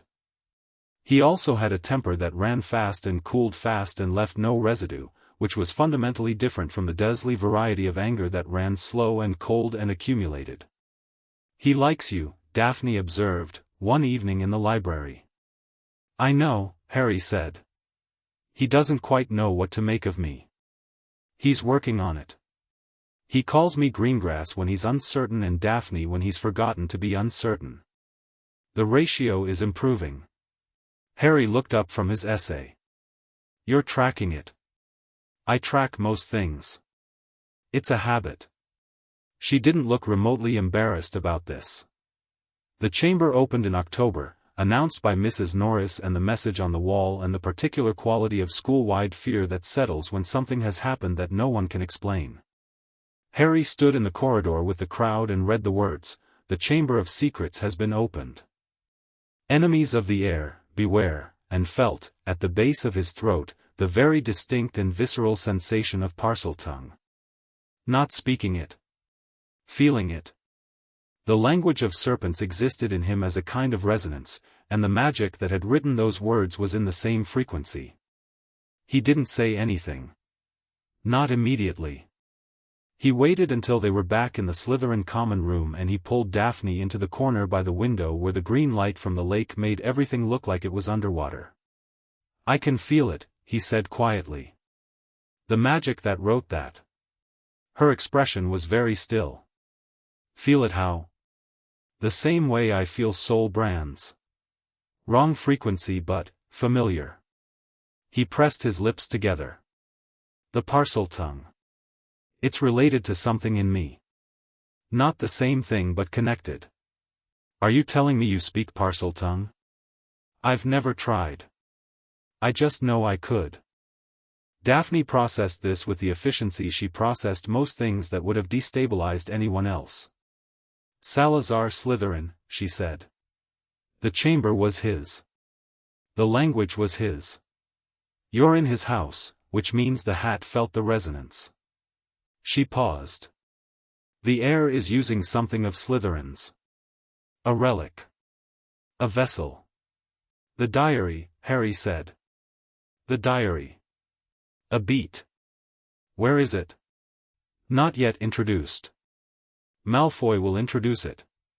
He'll use someone, probably someone vulnerable, someone who won't question a gift from an upperclassman." He thought of what Dobby had told him. A plan. He'll give it to someone who already feels uncertain about belonging here. Someone who could be convinced that a book talking back to them is companionship rather than manipulation. Daphne was quiet for a moment. "Ginny Weasley," she said. Harry looked at her. "She's 11 years old, she has 5 older brothers, she's been raised on stories about you specifically, and she arrived looking at this school the way someone looks at a thing they've wanted their entire lives and are terrified they don't deserve." Daphne's voice was even, not cold, just precise. "She's exactly the kind of person who would find a speaking diary to be the most significant relationship she'd had." Harry thought of Ginny Weasley at the welcome feast, bright-eyed and clearly working to contain her own enthusiasm, sitting at the Gryffindor table and looking at everything with the transparent joy of someone experiencing something they dreamed about. He thought of her talking to Harry once, briefly, in the corridor, and then turning bright red and walking away very quickly. He thought of Tom Riddle's diary drinking in trust and emotion and slowly replacing the person trusting it with a vessel for its own will. "We need to find the diary before it finds her," Harry said. "We need to find it before Malfoy introduces it," Daphne corrected. "Which means finding it at the source. Which means getting into his house during the Quidditch match in November." Daphne looked at him steadily. "His house. I know. You want to break into Malfoy Manor." "No," Harry said. "I want Draco to let me in." A very long pause. "That's either brilliant or catastrophic," she said. The line between those is thinner than people admit. How long have you been planning this? Since July, Harry said. She looked at him for another moment, then let out a breath. Tell me everything.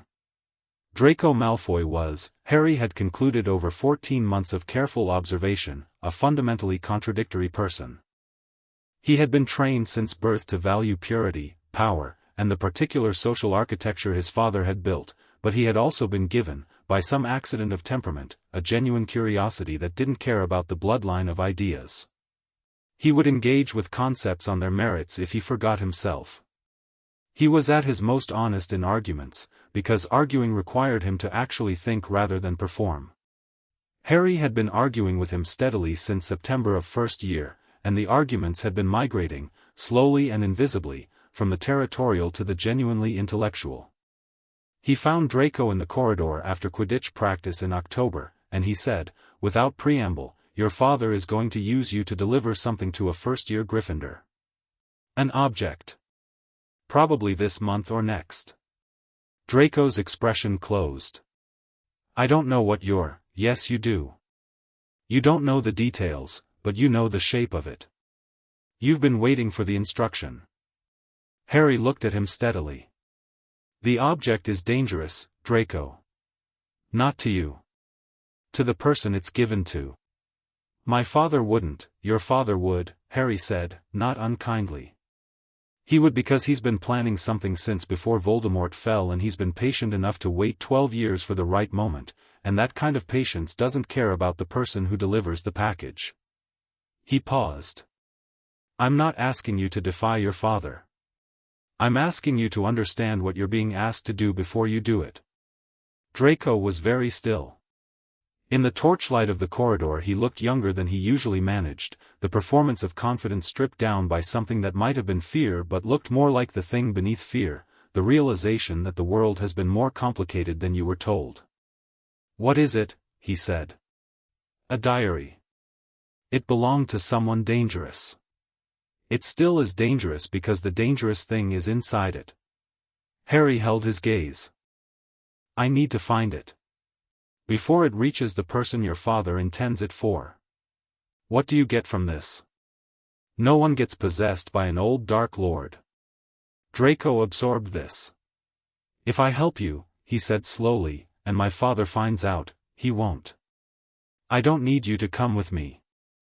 I need you to tell me where in the house he keeps it, and I need you to forget we had this conversation." Another long silence. Down the corridor, a portrait of a medieval knight pretended to be asleep. "Third floor study," Draco said, very quietly. "There's a warded cabinet. He doesn't know I know about it. The ward key is a blood-based charm, Malfoy family blood. Any of us can open it. A beat. Including me. So if you were visiting," Harry said, "and you happened to bring a guest—" "I visit home for the Quidditch match weekend," Draco said. "My father has box seats. He's always at the match." "I know," Harry said. "That's why I picked that weekend." Draco looked at him for a long moment. Something moved in his face, not quite respect, not quite fear, something that lived between those things. "Potter," he said. "Yes?" "If you ever end up on the wrong side," he said, "it would be extremely bad for everyone." "I know," Harry said pleasantly. "That's why I'm not on the wrong side." The weekend of the Slytherin-Gryffindor Quidditch match, Harry and Draco took the flue from the school's administrative fireplace, a privilege Draco had arranged through the simple expedient of his father's standing, and arrived at Malfoy Manor while Lucius was watching Harry's teammates attempt to knock Ron's sister off a broomstick.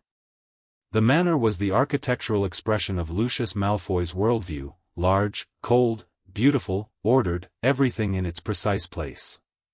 Harry moved through it without reacting to it, which he could feel was slightly disconcerting to Draco, who had brought him here expecting some degree of being impressed by all of this and was getting nothing. "Third floor," Harry said. The cabinet was exactly where Draco had said.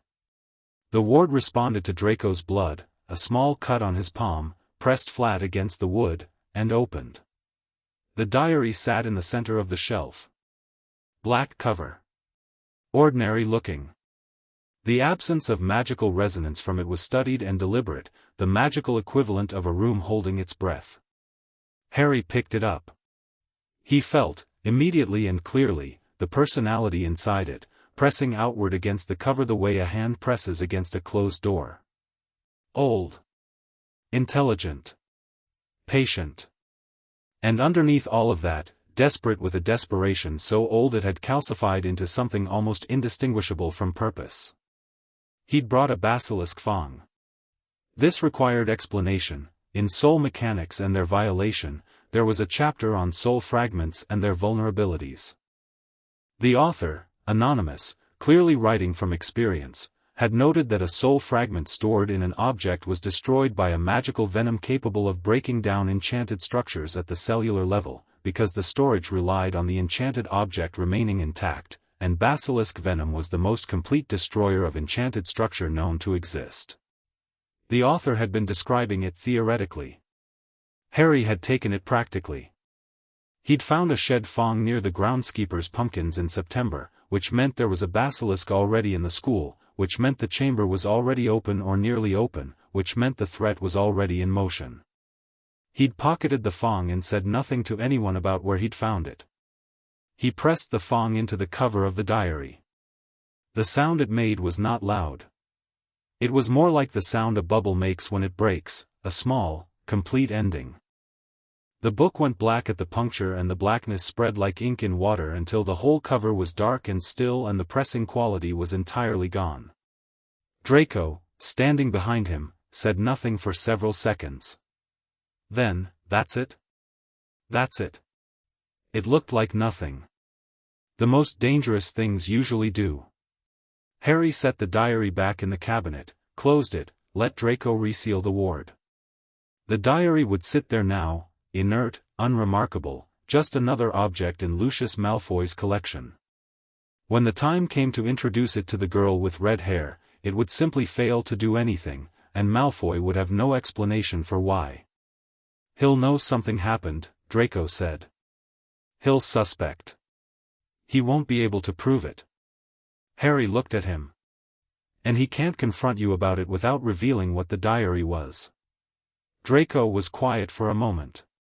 "You planned that too." "I plan most things." Harry looked around the study, the rows of impressive objects, the careful curation of power and heritage that Lucius Malfoy had arranged into a very specific self-portrait. "He keeps a lot in here." "Things he shouldn't, probably," Draco said, with a flatness that suggested this was something he'd thought before today. There are things he doesn't explain. Objects he handles carefully. I used to think it was just about value. I'm starting to think it's about something else." "It is," Harry said. "But that's a conversation for when you're ready to have it." Draco looked at him with an expression that was equal parts aggravated and resigned. "You always know more than you say." "I know what's relevant for right now," Harry said. "When something else becomes relevant, I'll tell you." "That's infuriating. Would you prefer I tell you everything at once and overwhelm you?" "No." "Then we agree," Harry said, and went to find the flue. The basilisk was still in the castle. Harry had known this and kept knowing it through November and December and into the new year, tracking the evidence with the quiet methodology of someone conducting research, the petrifications, which followed the same pattern as basilisk visual exposure except indirect, which meant the creature was being seen in reflections in water and mirrored surfaces rather than directly.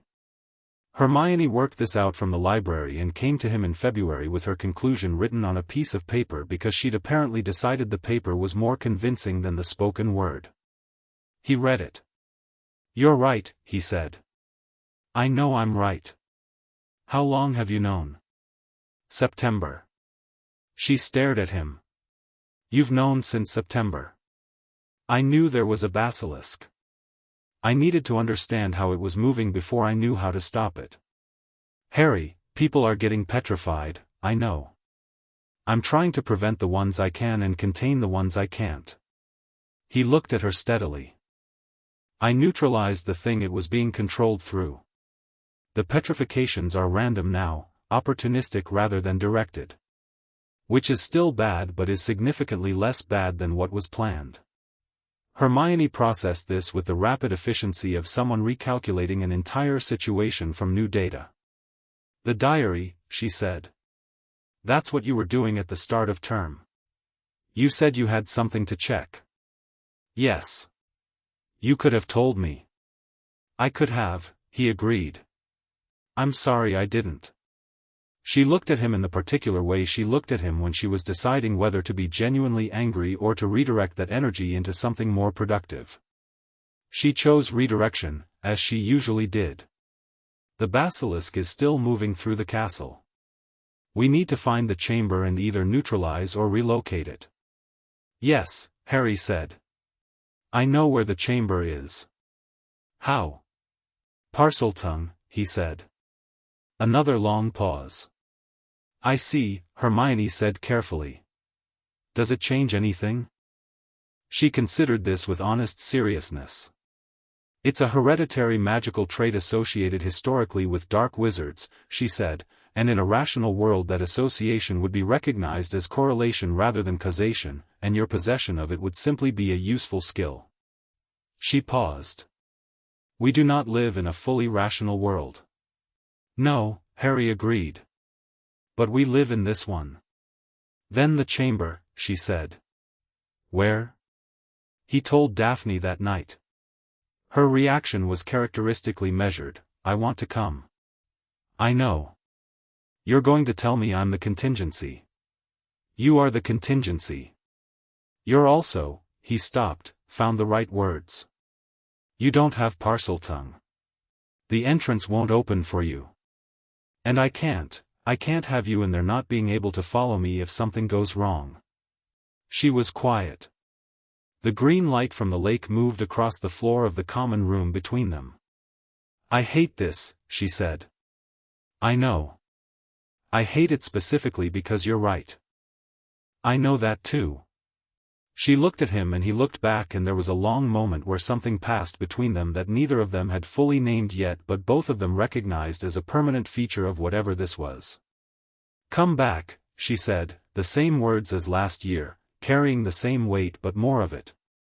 I will, he said, and this time he said it without the qualification. He went in February, on a Tuesday night when Hermione had identified that the castle's population was at its lowest ebb. He told Hermione where he was going and what to do if he didn't come back: contact Daphne first, then McGonagall, and under no circumstances Dumbledore before Daphne, and Hermione had written it down and folded the paper and put it in her pocket with the precision of someone filing a document they hoped never to need. The chamber entrance was in Moaning Myrtle's bathroom.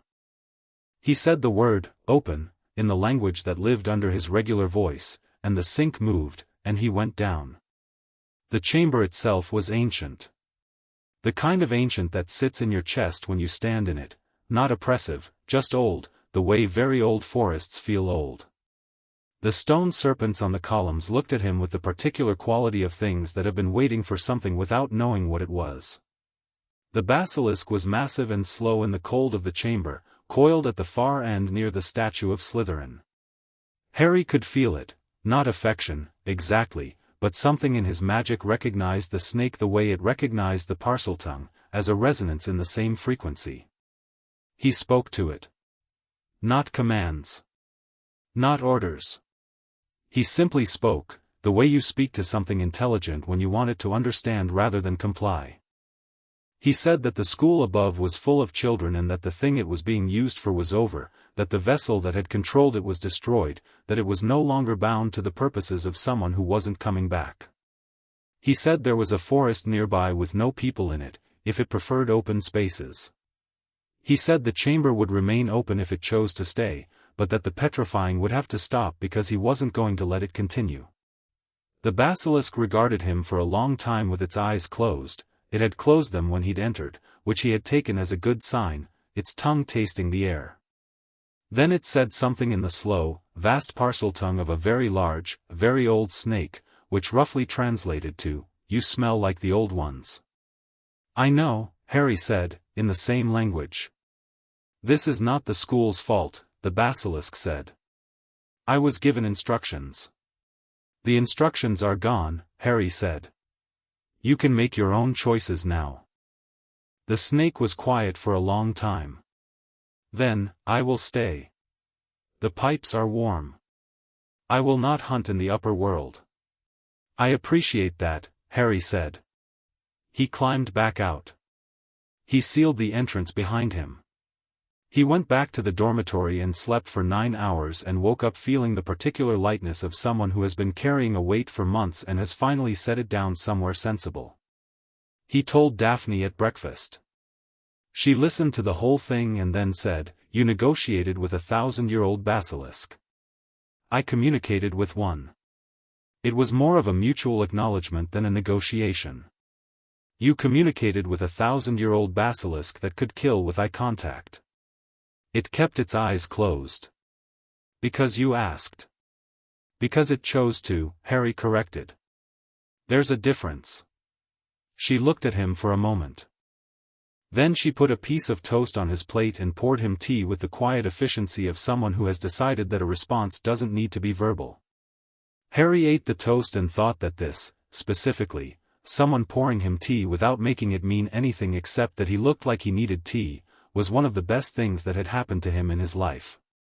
The Heir of Slytherin investigation eventually closed itself, in the official narrative, because the attack stopped. McGonagall announced that the threat had been contained without detailing how. Lockhart attempted to claim credit, which was easy enough to dismiss because Lockhart had been attempting to claim credit for things he hadn't done for the entire year, and this was so consistent with his established pattern that no one with functioning observation skills believed it. Dumbledore called Harry to his office in April. The study smelled of lemon drops and old books and something else underneath, a kind of attentiveness, as if the room itself was listening. "The chamber," Dumbledore said. "Yes," Harry said. "You opened it." "I opened it and closed it." "And the basilisk?" "She'll stay below. She won't harm anyone." Dumbledore was quiet for a moment, looking at Harry with the full weight of his attention, which was considerable. "You are aware," he said carefully, "that what you've just described would, to most of the wizarding world, constitute evidence of being the heir of Slytherin." "The wizarding world would be wrong," Harry said. "But I'm aware of the perception." He looked at Dumbledore steadily. "Are you going to correct it?" "That depends," Dumbledore said, "on whether there is a perception to correct." "I'm not the heir of Slytherin," Harry said. "I'm someone who can communicate with snakes, which is a heritable magical trait that I inherited because Voldemort's failed killing curse created a magical connection between us that transferred some of his abilities." He paused. "Which is also what created the Horcrux connection. But that's a longer conversation." The quality of Dumbledore's silence changed completely. He was very still in a way that older, powerful people go still when they hear something they've been considering in private suddenly spoken aloud by someone who shouldn't know it yet. "You know about that," Dumbledore said. "I know about the theory. I know about the diary, it was one. I destroyed it in September." Harry watched Dumbledore's expression carefully. "How many do you think there are?" Another long silence. Dumbledore looked older for a moment, not physically different, but carrying the weight of what he was thinking more visibly than Harry had seen him do before. "You've been doing your research," he said. "Someone had to," Harry said, without malice. "Harry," Dumbledore stopped. "You must understand that the scale of what you're describing requires significant preparation before. I'm 12 years old," Harry said. "I have time. I'm not going anywhere and neither is the problem." He stood. "But I'd rather work on it with information than without it. When you're ready to share what you know, I'll share what I know." He picked up his bag. "I think a proper exchange would help both of us." He left Dumbledore sitting in his chair with the expression of a chess player who has just discovered that the piece he thought was a pawn has been playing its own game. In June, on the last night of term, Harry and Daphne sat on the stone steps above the lake. The water was still and dark and somewhere below it the giant squid moved in slow, invisible circles. The sky had the quality of early summer, not quite warm yet but with warmth in the idea of it. "What does your mother say?" Harry asked, "about next year?" "She says the defense position is going to be Remus Lupin," Daphne said. "Which she considers an interesting choice. She also says there's someone at Azkaban who shouldn't be there." "Sirius Black," Harry said. Daphne looked at him. "You knew?" "I've known since November. Since I found out about my parents. There's a version of the story where Sirius Black betrayed them and a version where he didn't, and I've been trying to work out which one is true." "How?" "The first version requires him to have been a Death Eater. But his school records, which I got from the library because they're public for any student who attended here, show he was not in Slytherin and was not from a family that supported Voldemort, and every Death Eater in the First War came from those two pools." He'd been thinking through this for months. "The second version requires a third person. Someone who was supposed to be the secret keeper and wasn't." He looked out at the water. "Peter Pettigrew." Daphne was quiet for a long time. "He's dead," she said. "Or missing," Harry said. "Those are different things." The water moved. Somewhere in the castle behind them a light went out. The night was very still and the question of what next year would hold hung in the air between them like something almost solid. "He's your godfather," Daphne said quietly. "Yes." "And you've never met him?" "No." She reached over and took his hand, not in the complex way that people sometimes reached for each other's hands, but simply, as if this were just the next natural thing to do. Harry looked down at their hands in the dark and thought about Sirius Black in a cell in Azkaban and about a man named Pettigrew who was supposed to be dead and about his mother in the mirror, standing in a warm lamplit room, and about the difference between what you want and what you reach for. "Next year," he said. "Next year," she agreed. The lake was dark and still and the summer was beginning, and somewhere under the school a very old basilisk was sleeping in warm stone corridors, and the diary that had been meant to possess a girl with red hair was sitting inert in a warded cabinet, and Harry Potter was 12 years old and had already changed more of the shape of things than anyone except Daphne Greengrass knew. He thought, "That's fine." He thought, "The ones worth changing don't announce themselves." He thought, "I have time." He held on to her hand, and the night held on to them, and the lake held everything else. Chapter 4, The Weight of Wolves. The Dementors arrived before the train did. Harry felt them before he saw them, the cold moving inward from the skin rather than from the air, reaching for something in the chest that it intended to take. Around him in the compartment the temperature dropped, and Ron went pale, and Hermione pressed back into her seat, and Millicent's hands closed on the edge of the bench with white-knuckled steadiness. Daphne didn't flinch, but her hand found Harry's arm under the table. The compartment door opened and the thing in the doorway was tall and hooded and wrong in the specific way that things are wrong when they exist at a different frequency from the living world. Harry felt his mother's voice rise out of him, "Not Harry, please, not Harry," and he clamped down on it with both hands because this was not the time and not the place and he had read about Dementors extensively and he knew what they were doing and knowledge was the first tool against anything. The man asleep in the corner woke up. Remus Lupin produced a piece of chocolate from his pocket before he'd fully opened his eyes, which said something very precise about what kind of man he was.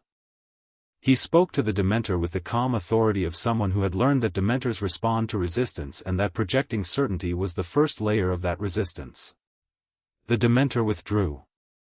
Lupin handed around chocolate.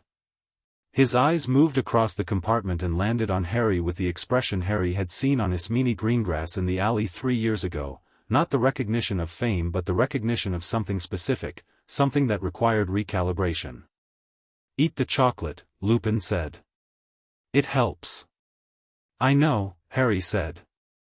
The chemical properties of chocolate interact with the residual neurological effects of Dementor exposure. The sugar accelerates recovery from the dopamine suppression. A beat. "Yes," Lupin said. "Exactly that." "You're Professor Lupin," Harry said. "Guilty." He'd sat back against his seat with the ease of a man too tired to be formal. And you're Harry Potter, and you clearly read ahead. I read everything, Harry said. It's a habit. A good one. Lupin's gaze moved to Daphne, who was eating her chocolate with methodical efficiency. Daphne Greengrass. She looked up. Something in her expression shifted almost invisibly, not wariness, but a very precise attentiveness. You know my family. I knew your mother, briefly. Years ago. He said it lightly, but there was something careful underneath it. She was kind to me once, when kindness was not particularly fashionable. He let it sit there without expanding on it and went back to his window. Harry filed this away. He filed everything Lupin said and did for the rest of the train journey with the quiet intensity of someone assembling a picture from its edges inward. Lupin's classes were the best defense instruction Harry had encountered, which wasn't saying much given the competition. Quirrell the double agent and Lockhart the fraud set a low bar, but Lupin would have been excellent against any standard. He taught like someone who had been in the situations he was describing, who knew the difference between theory and the thing theory was trying to explain. He pushed his students toward independent thinking with a trust in them that most of the staff either didn't feel or couldn't express. He also watched Harry with the careful, fond attention of someone who is waiting for a moment that hasn't arrived yet, and Harry watched him back. The Patronus lesson happened in October. Lupin offered it privately, framed as preparation for the Dementor exposure on the Quidditch pitch, and Harry accepted because he'd wanted to learn the charm since he'd read about it in fourth year and this was the opportunity. He also wanted to spend time with Lupin alone, and both things were true simultaneously. The memory he chose was Daphne, the first letter. The small brown owl on the windowsill at 6 in the morning and the grocery receipt and the feeling of someone reaching back across a distance that had felt, until that moment, like it went on forever. The Patronus came out fully formed on the second attempt, a stag, large and entirely solid, which bounded across the room and turned back to look at him with an expression that animals in Patronus form didn't usually have, but this one did, which was the expression of something very pleased with itself. Lupin looked at it for a long time. His throat moved. Your father, he said, had the same animagus form. Harry looked at the stag. The stag looked back.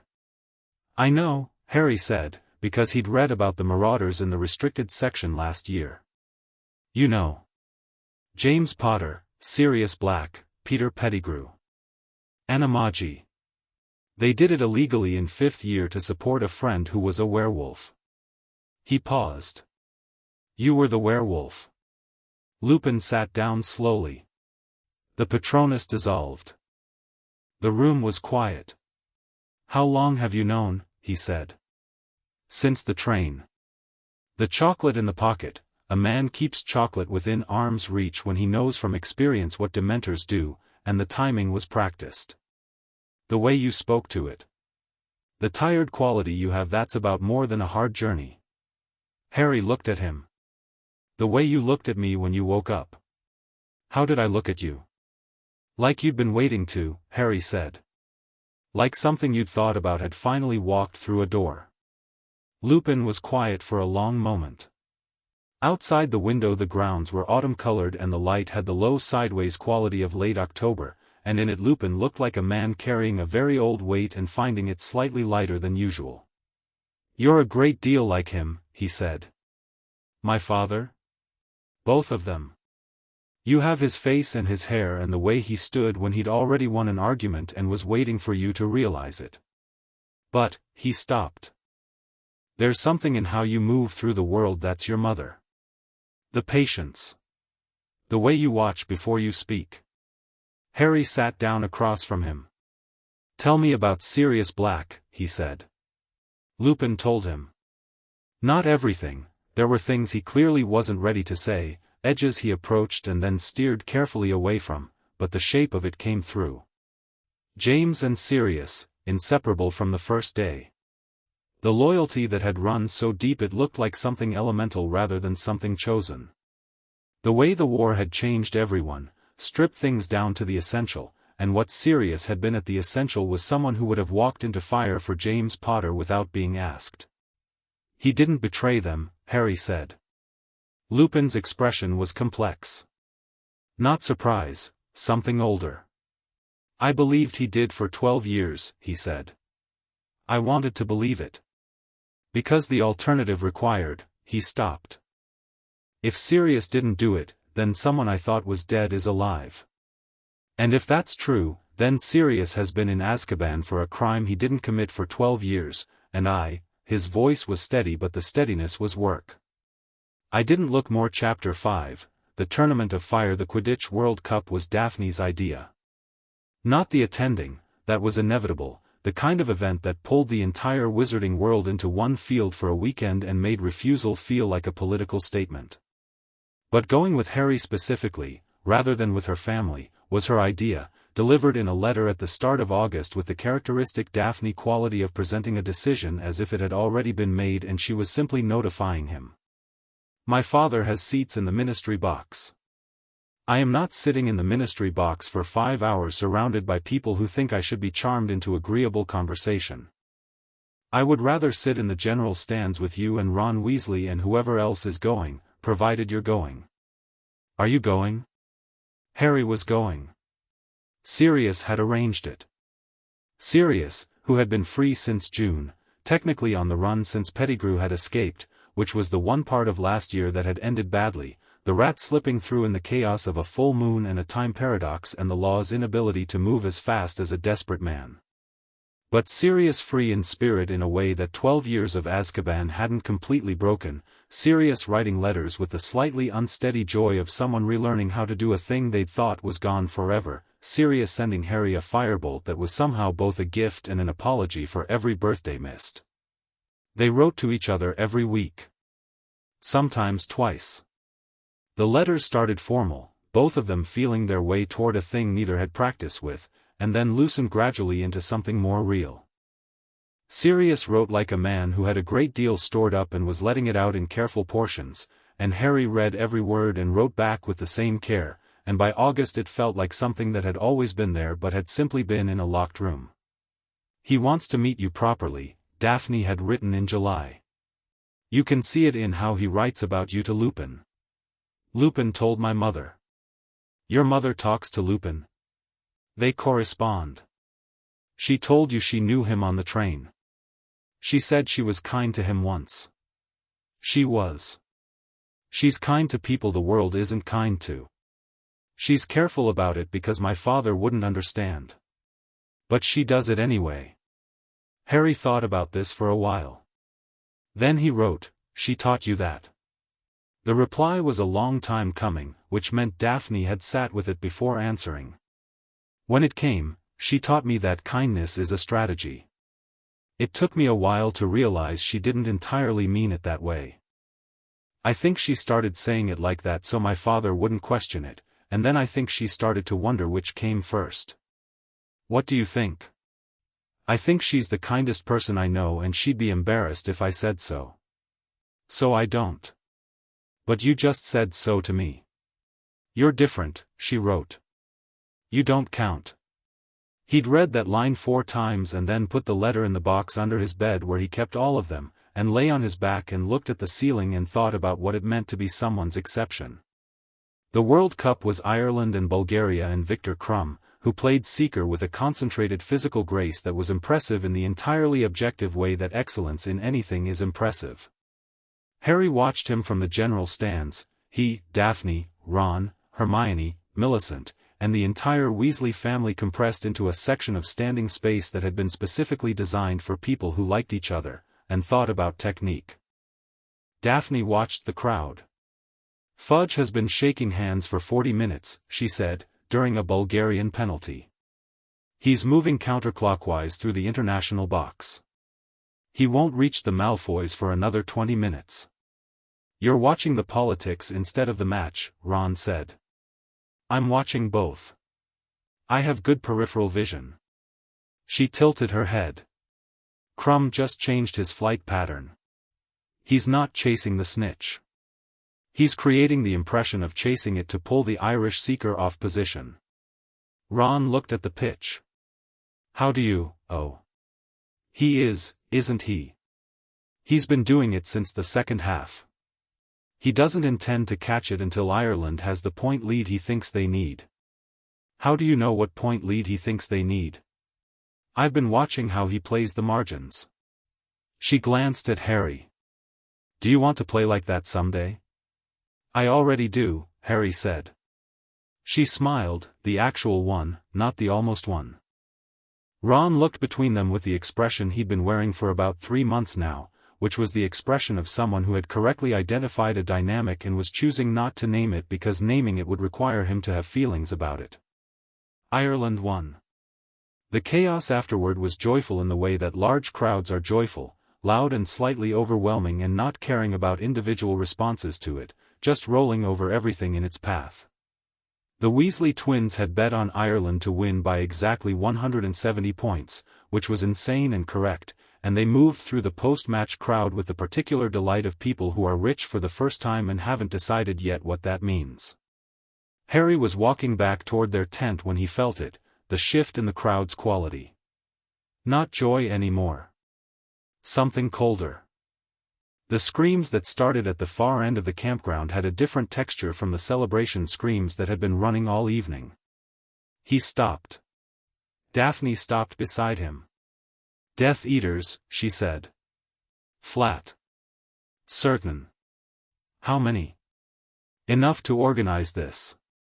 This is a demonstration, not an attack. They want visible. She was scanning the crowd, reading it. Which means they want him to see it. Voldemort isn't back yet. They don't know that. They're performing loyalty for when he is. Harry watched the robed figures moving through the campground with the cold methodical quality of people who have rehearsed this, lifting muggles on strings into the dark sky. His blood went hot in the way it went hot at Soul Brands, the same fundamental wrongness, the same magic screaming no at something that existed to override another person's will. He moved toward them. Daphne grabbed his arm. Harry. Someone should stop it, he said. The ministry is already moving.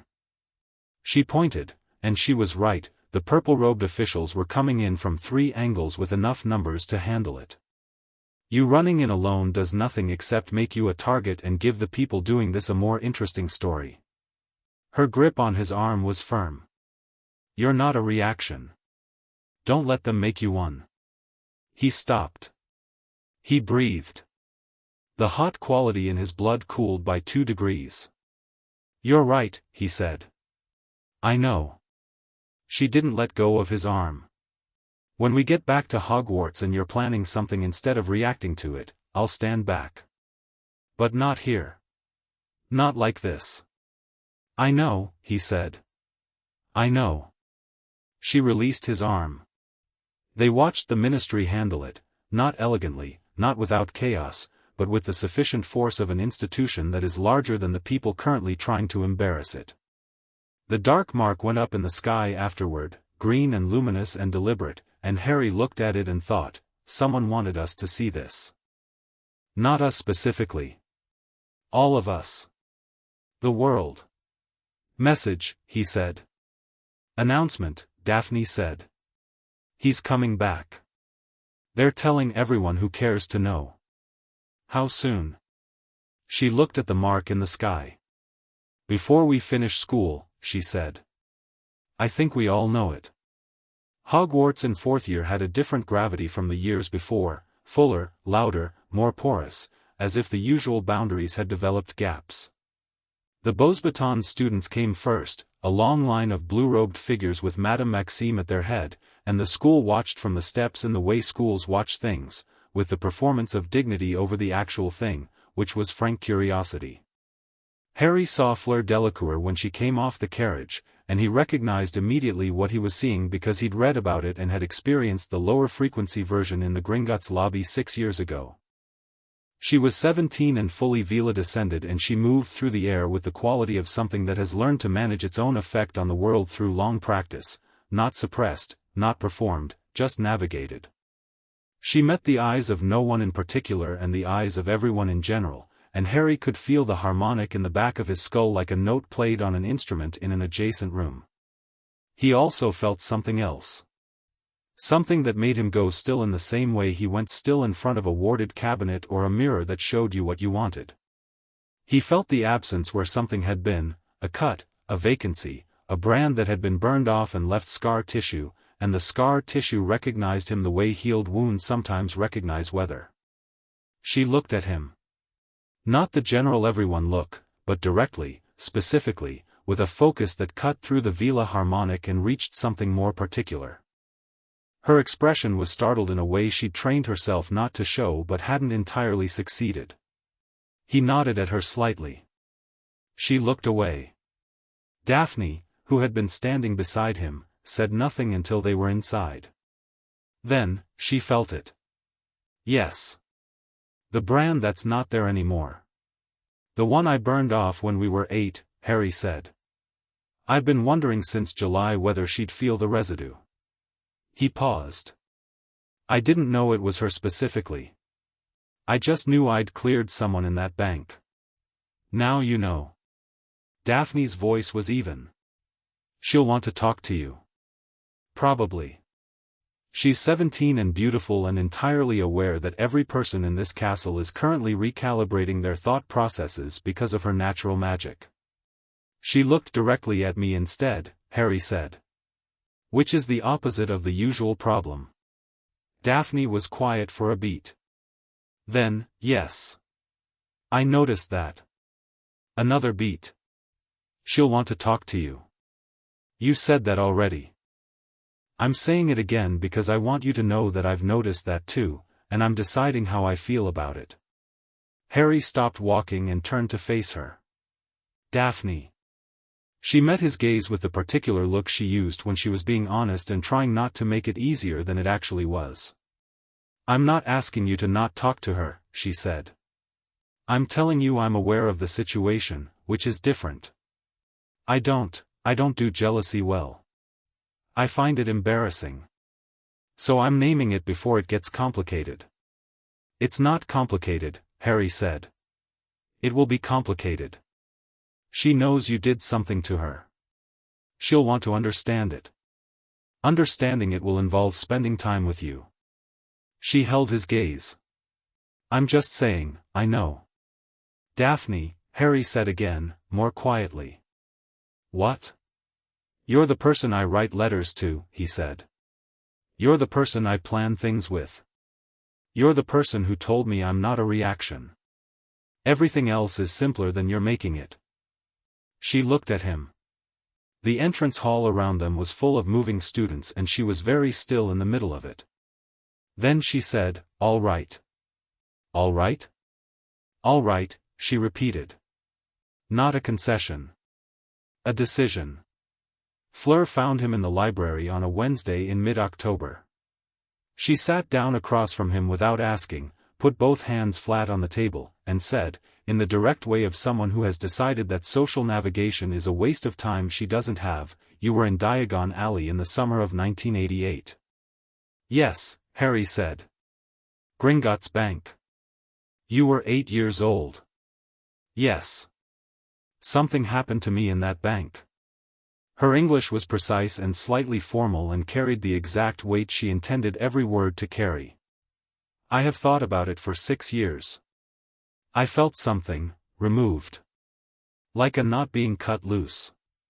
I did not know what it was until last year when my grandmother explained to me what a soul brand was. She held his gaze. You did that. Yes, Harry said. She was very still. Her expression had the quality of someone who has been carrying a question for a long time and is now holding the answer, turning it in both hands. How? She said. He told her. Not all of it, not the full theory of his mother's magic, not the details of what his blood could do to manufactured compulsions, but enough. The honest shape of it. She listened with the focused, complete attention of someone who respects information enough to give it proper reception. When he finished, she was quiet for a moment. Then, I was 9 years old, she said. I did not know what it was but I knew it was there. Every time my father went to certain meetings, when we came home there was a quality in the house, like all the women had been wound slightly tighter than when we left. She paused. I did not know until last year who placed it. A man named Edouard Beaumont. He held brands on 3 women in my family, including my mother. Her voice was level but her hands on the table were not entirely relaxed. He is currently a very successful man in the French ministry. Is your mother's brand still in place? Harry said. No. It burned when you burned mine. She paused. My grandmother says when you destroyed the brand on me, the cascade effect reached all the ones connected to the same source. Because the brands were, she said, like a web. All from one spider. Harry thought about this. He hadn't known about the cascade. He filed it. Your mother knows. Now, yes. It took her 3 years to understand why she felt differently. She thought she was simply getting older. Something moved behind Fleur's eyes, brief and hot and then controlled.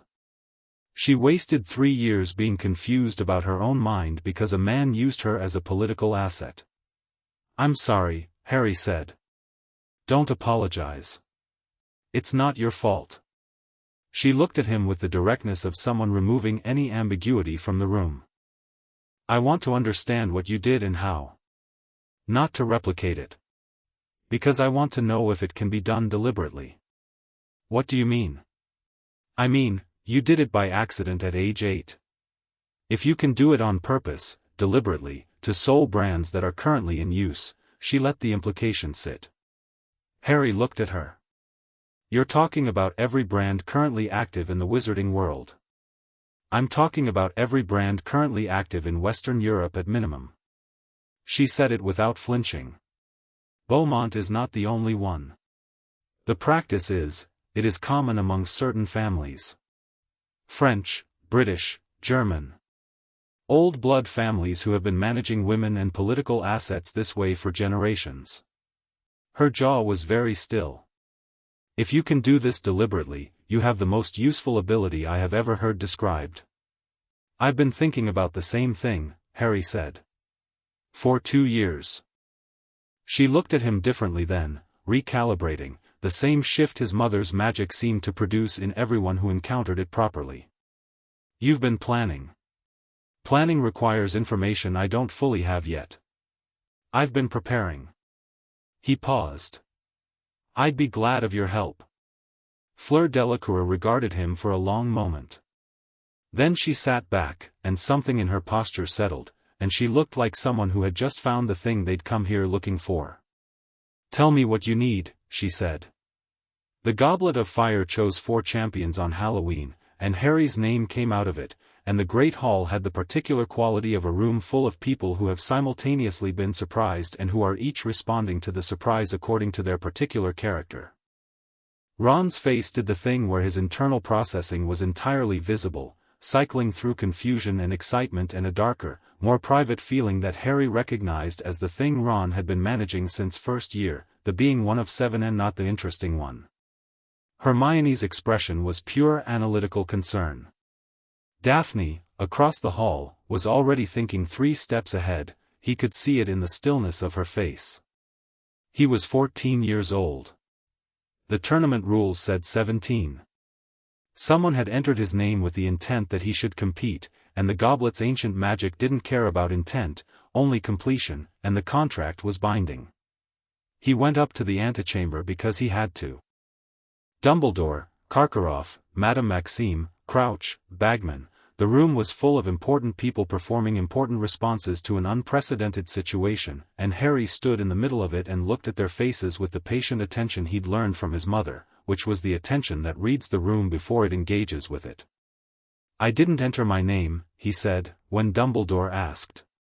Remarkable, said Karkaroff, in a tone that meant the opposite. He's 14, said Madame Maxime, in the tone of someone making a legal argument. The goblet has spoken, said Crouch, with the quality of a man reciting a scripture he's tired of but considers inviolable. The magical contract is binding. Harry looked at Dumbledore. Dumbledore looked back. The same look as always, the layered attention, the calculation running underneath the warmth. Someone entered you deliberately, Dumbledore said, very quietly, just for Harry. Someone who wanted you in this tournament. Do you have any idea who? Several, Harry said. I'll tell you when I've narrowed it down. Dumbledore was quiet. Crouch was talking about protocols. Bagman was expressing enthusiasm that the room found inappropriate. Harry stood and thought about who had the means and the motive to enter his name and the magical skill to confound the age line, and came up with a short list, and looked at the short list, and noticed that all the names on it had something in common. He found Daphne after the chaos had subsided, in the corridor outside the Slytherin common room. She had clearly been waiting. Someone put you in that tournament, she said. Yes. On purpose. Yes. Who? Someone loyal to Voldemort who wants me either dead or sufficiently occupied. He'd been turning it over since the antechamber. The tournament is the cover. The real event is at the end. Voldemort has been moving toward resurrection. He needs something of blood, bone, and flesh. My blood specifically because it has the protection magic in it. Daphne was quiet for a moment. How long have you known about the resurrection plan? Since the World Cup. The mark going up early, that was a mistake. Someone triggered it who shouldn't have. But it told me the timeline had moved. He looked at her. He's going to try this year. The tournament is designed to put me in the right place at the right time. Then we change the place and the time, she said. Or we let the place and the time happen and change what he finds when he gets there, Harry said. She looked at him steadily. You're thinking of letting the resurrection happen. I'm thinking of the Horcruxes, he said. If Voldemort resurrects without a full soul, he comes back fractured. The pieces of himself he stored in objects, he won't know I've been working on them. He'll come back weaker than he remembers being and he won't understand why. He paused. That's better than stopping this resurrection and having him try again in a year when I haven't made as much progress. The corridor was quiet. Somewhere in the castle a door opened and closed. How many have you destroyed? Daphne said. The diary. The ring, last summer, I found it through the same method as the diary, soul mechanics resonance. I left it where I found it in the Gaunt Shack after I'd destroyed it because I didn't want Voldemort to know someone was working through them. He counted on his fingers. I think there are 6. Possibly 7 including something I suspect about myself that I haven't fully worked out yet. Yourself, she said, very quietly. The night he tried to kill me, the spell rebounded through the protection magic. A fragment. Probably unintentional. I've been sitting with the possibility for a year. Daphne sat down on the cold stone floor of the corridor with a composure that most people couldn't have managed with the information she'd just received. Harry sat down beside her. You've been carrying this alone, she said. I didn't want to, don't, she said, not harshly. Don't tell me you were protecting me. You were protecting yourself from having to say it out loud. A beat. Yes, he said. That's true. Is it? She stopped. Found the word she wanted. Is it dangerous to you? Possibly. I've been thinking through the mechanisms. The fragment is what gives me Parseltongue and the Voldemort resonance. It's not, it doesn't feel separate from me. It's more like something that's been absorbed. He paused. I have a theory about how to address it, if it comes to that. It's not as frightening as it sounds. It sounds quite frightening, she said. I know. I'm sorry. She was quiet for a moment. Then she reached over and took his hand, the way she had on the steps by the lake at the end of second year, the same directness, the same lack of ceremony about it. Tell me the theory, she said. All of it. He told her. It took 40 minutes and the corridor got colder and neither of them moved. When he finished, she said nothing for a while. Then, your mother's sacrifice magic. Yes. It protected you from the fragment. kept it from integrating fully. Which means it can be separated. In theory. And a second sacrifice would destroy it. Yes. Which I am not planning on arranging, for clarity. Good, she said, with a sharpness that covered something more complicated. Good. The first task was dragons. Harry knew about the dragons because Hagrid showed them to him the night before, and Hagrid showed them because someone had shown Hagrid the dragons first, Madame Maxime, specifically, which meant the Beauxbatons champion knew, which meant Karkaroff would tell his champion. Harry thanked Hagrid, went to Fleur, and told her plainly that he knew and that the other champions would likely know by morning. She looked at him steadily. You're not going to use this as an advantage. I'm going to tell you because you should know. What you do with it is your choice. He paused. I think the tournament is designed to kill me specifically. I don't know whether it's designed to endanger the rest of you. I'd rather you're all prepared regardless. Fleur's expression did the recalibrating thing. You're a very strange boy, she said. I've been told, Harry said. He told Cedric Diggory too, because Cedric was decent and honest and had the quality of someone who would be troubled by an unfair advantage, and Harry respected that. Cedric received the information with the combination of gratitude and mild confusion of a person who wasn't used to his competitors being helpful. The dragon task went cleanly. Harry used the summoning charm, which he'd mastered in an afternoon, not because it was simple but because once you understood the underlying magical principle it was a straightforward application, and got his egg and left the enclosure in 4 minutes. No dramatic aerial battle. No heroics. The dragon barely had to move. The crowd seemed almost disappointed. Rita Skeeter, in the stands, was definitely disappointed. She found him afterward with her quick quotes quill already moving. Harry looked at the quill and then at her. I won't be answering questions, he said pleasantly, and anything that quill produces that I haven't said will be addressed legally. The wizarding press has liable laws. I'd hate to put them to use. Skeeter's smile didn't change but her eyes did. You're 14 years old, she said. And you've built a career on people underestimating what 14-year-olds can do, Harry said. I'd suggest updating your model. He walked away. Hermione, who had been watching from behind a pillar with the expression of someone deeply enjoying themselves, fell into step beside him. You could have been nicer, she said. I could have, Harry agreed. I chose not to. She's going to write something awful about you. She was going to do that anyway. I'd rather she do it while knowing I'm watching. He looked at Hermione. She has an illegal animagus form. Beetle. She's been getting into places she shouldn't. Hermione stopped walking. How do you know that? I noticed her at the World Cup. There was a beetle on the tent flap that moved the wrong way for wind. Same beetle was in the castle on Thursday. He paused. I've been watching her. I think she's been listening to private conversations. Hermione's expression went through several stages very quickly, ending at the determined look that meant she was already planning something. Leave that one with me, she said. Gladly, Harry said.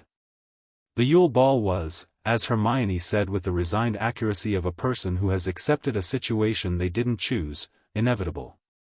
Harry asked Daphne in November, standing in the library where she'd first been reading Hogwarts, a history, and he'd been watching Lupin sleep on the train, 2 years ago. He asked her without preamble because preamble between them had always been a waste of time. The ball, he said. With me. She looked up from her work. Yes, she said. You're not going to ask what I'm wearing? Green robes. You've had them since September. How do you? Millicent saw them when you unpacked. She told me. She turned a page. The robes are nice. I've seen the fabric. Will match well enough. He sat down across from her. You already thought about it. I think about most things in advance. You know this. A pause. I also decided we'd go together approximately the moment the ball was announced. I just needed you to ask. She met his gaze over her book with the expression of someone stating a fact. It's good practice for you. Practice for what? Saying the things you've decided. She went back to her book. You're good at saying difficult things to everyone except me. I'd like you to practice. He looked at her. The library around them was quiet and the lamplight was on her hair and her precise handwriting was in the margin of her notes, and he thought, she's right about all of it. All right, he said. All right, she said. Fleur came to the ball with Roger Davies, who spent the evening in a slightly glazed state that wasn't entirely about fire whiskey. Harry danced with Daphne once properly and twice badly, and she laughed during the second bad one, the actual laugh that she reserved for moments she forgot she was managing herself, and he thought this was the best the Great Hall had ever looked. Fleur found them at the edge of the room near midnight, Davies having gone in search of drinks. She had the slightly abstracted expression of someone who has been performing social presence for 4 hours and is running low. She looked at them, at Harry and Daphne standing close in the way they stood when they weren't performing anything, and her expression softened by a fraction. You two are, she started. We're working on it, Daphne said. You're almost there, Fleur said, with the directness of someone who has been reading rooms since she was born and considers basic observation to be courtesy rather than intrusion. She moved away. Daphne looked at Harry. Harry looked at Daphne. She's right, Harry said. I know, Daphne said. So, she said. They'd been standing close already. The remaining distance closed in the way things close when they've been moving in a direction for long enough, not dramatically, not with announcement, just the natural completion of a trajectory. The kiss was brief and certain and tasted like the butterbeer she'd been drinking, and when they separated she was looking at him with the expression she kept for moments she wasn't managing herself. Took you long enough, she said. You said I needed practice saying the things I'd decided. I meant verbally. This seemed clearer, Harry said. She pressed her lips together and the almost smile broke through into the real one, and she looked away to hide it, and he watched the side of her face until she looked back, and when she did she was still smiling. The second task, she said. We should talk about it. Now?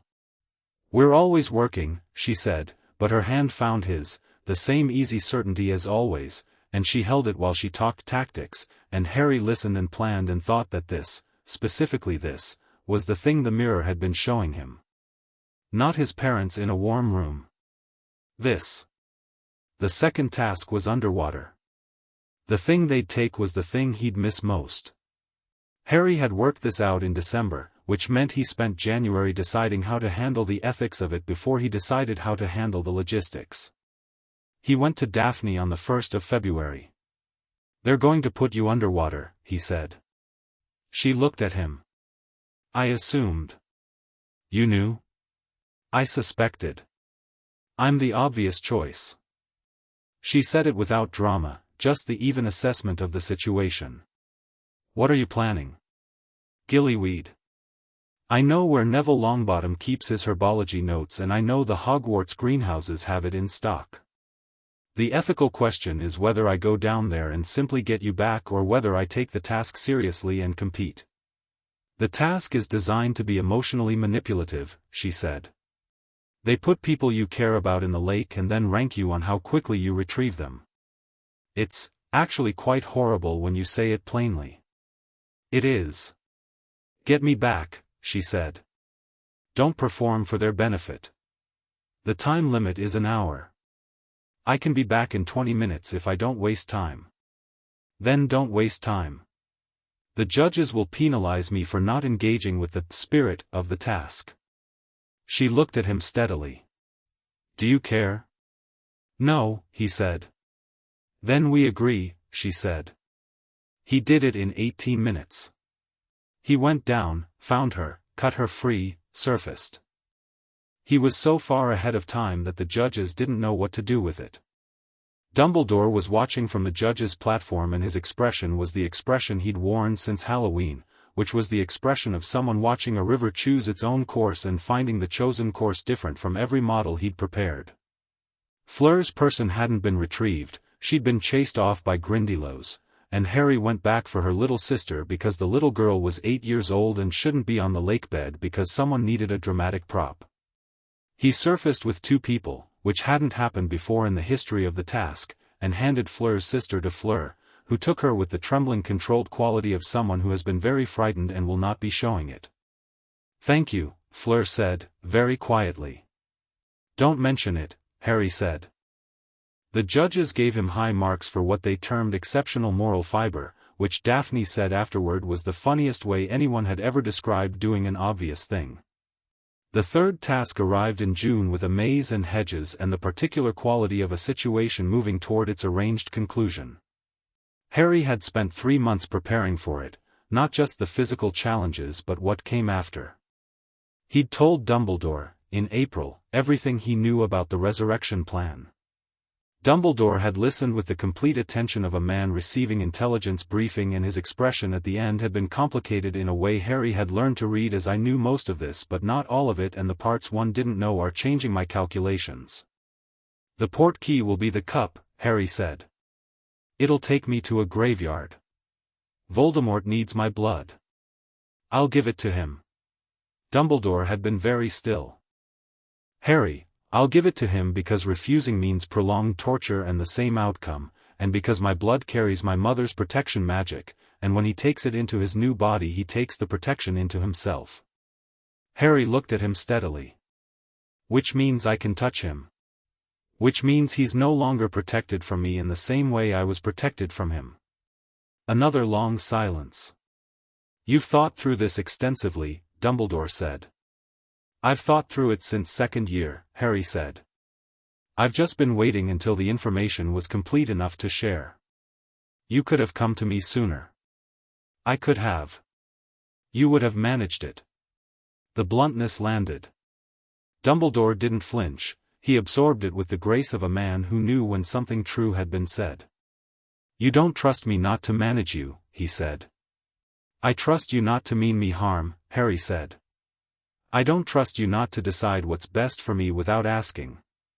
A pause. "We're working on it." Dumbledore looked at him for a long moment.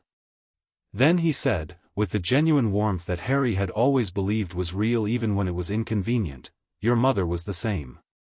She would agree to things in principle and then do them precisely her own way.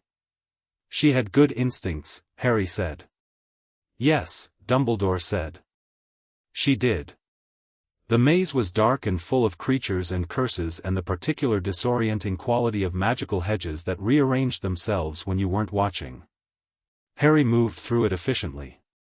He helped Cedric with a blast-ended scrut and Cedric helped him with an acromantula, and they navigated the last section together because Harry had decided in March that if Cedric was going to be in the maze he should be close enough to warn. They reached the cup simultaneously. Harry looked at it and then looked at Cedric. "It's a port key," Harry said. Cedric looked at him. "How do you? I've known since October. There's someone waiting at the other end who wants to kill one of us for a ritual. It should be me he gets, not you." He held Cedric's gaze. "Go back. I'll take the cup." Cedric stared at him. "I'm not going to just, Cedric." Harry's voice was steady and direct. "I've been preparing for this for 2 years. I know what's on the other side and I know what to do. You don't. There's no version of this where you being there helps me and several versions where it gets you killed for no reason." He looked at him. "Go back. Win the tournament. Take the cup after I've gone, it'll still be a port key, it'll bring you back to the school once the magic is used." A long pause. Cedric's expression was the expression of someone making a decision they'll think about for years. "If something goes wrong, tell Dumbledore everything I just told you," Harry said. "He'll know what it means." Cedric nodded, once. Harry took the cup. The graveyard was cold and dark and smelled like old stone and the particular damp of a place that doesn't get much sun.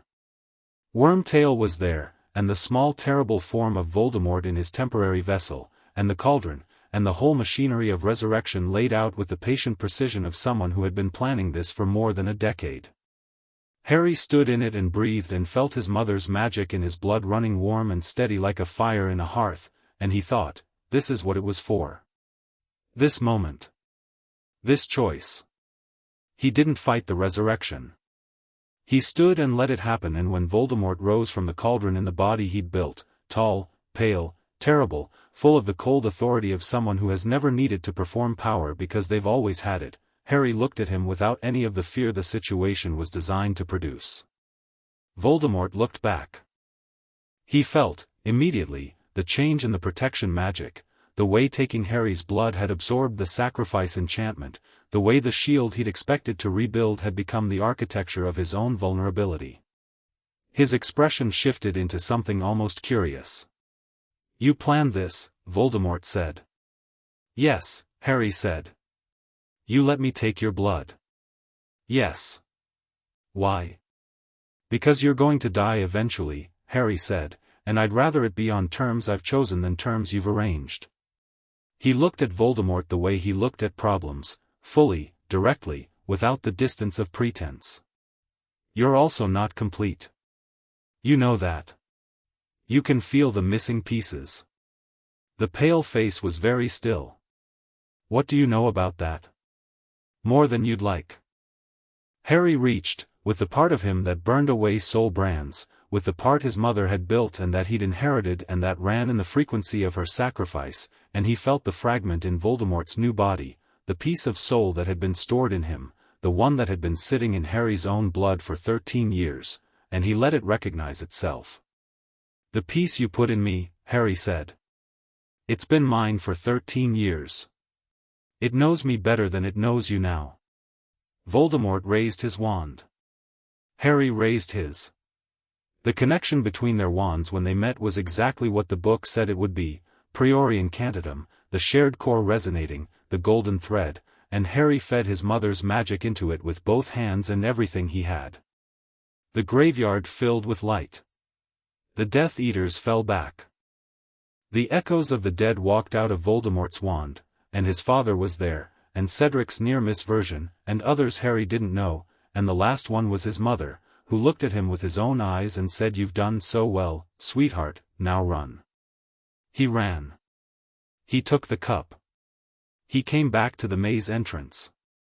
He stood on the Hogwarts grounds with the sound of the crowd going silent when they saw him appear alone and the grass under his feet and the summer dark overhead, and he breathed, and the fire in his blood was not cold, was not out, was if anything brighter than before. Dumbledore was already moving toward him. Harry held his gaze and nodded once. "I'm all right, it happened, it's done," and Dumbledore received this with the expression of a man who has been calculating probabilities for months and is now confronting an outcome he'd barely let himself hope for. Daphne reached him first. She came through the crowd with the focused directness she used when she'd decided something, and she took both his arms and looked at his face with the complete attention of someone conducting a damage assessment that has nothing to do with injury. "You're all right," she said. "I said I would be. You said you'd do your best not to annoy me."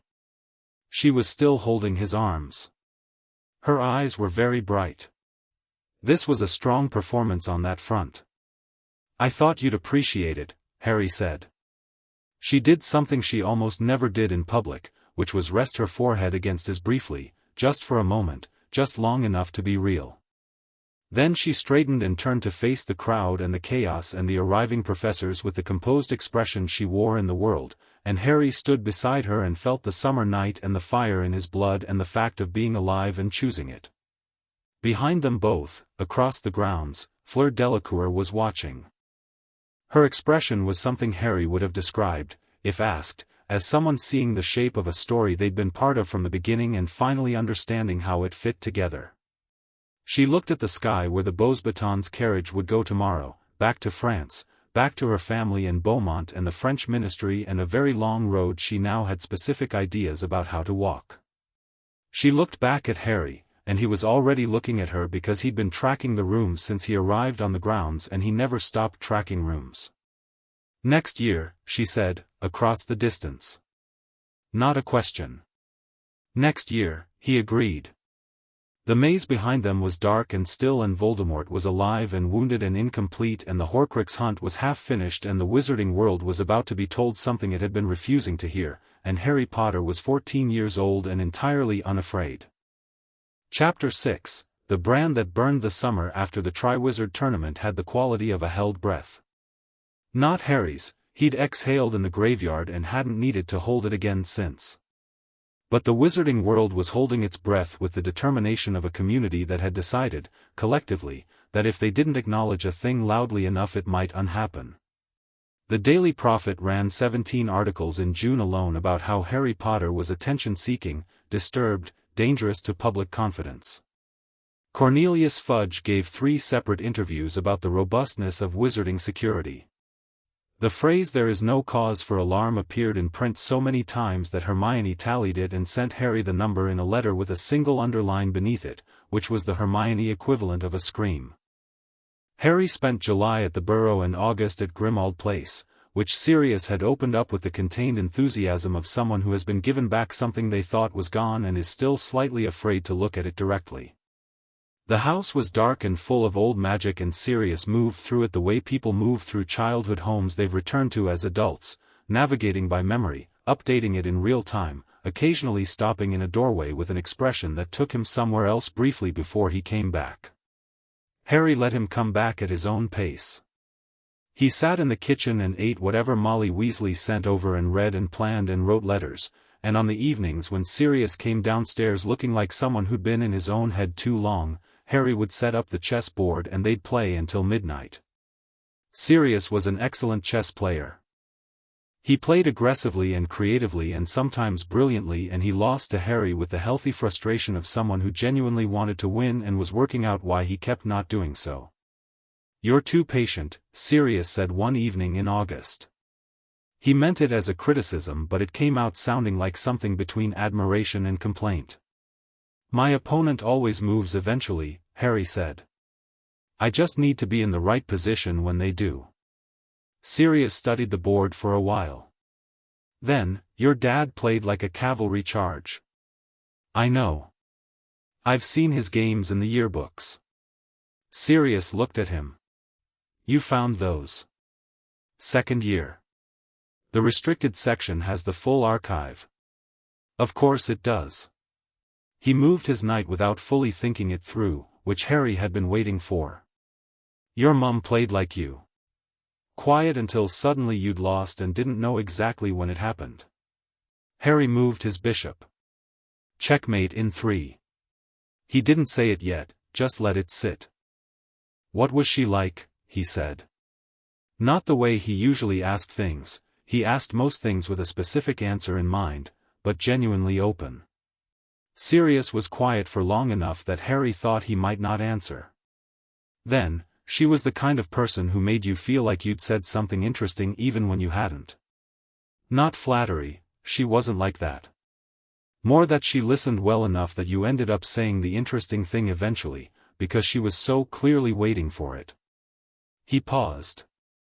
"James was the most brilliant person I knew when I was 15. By the time we were 20 I'd worked out it was actually Lily.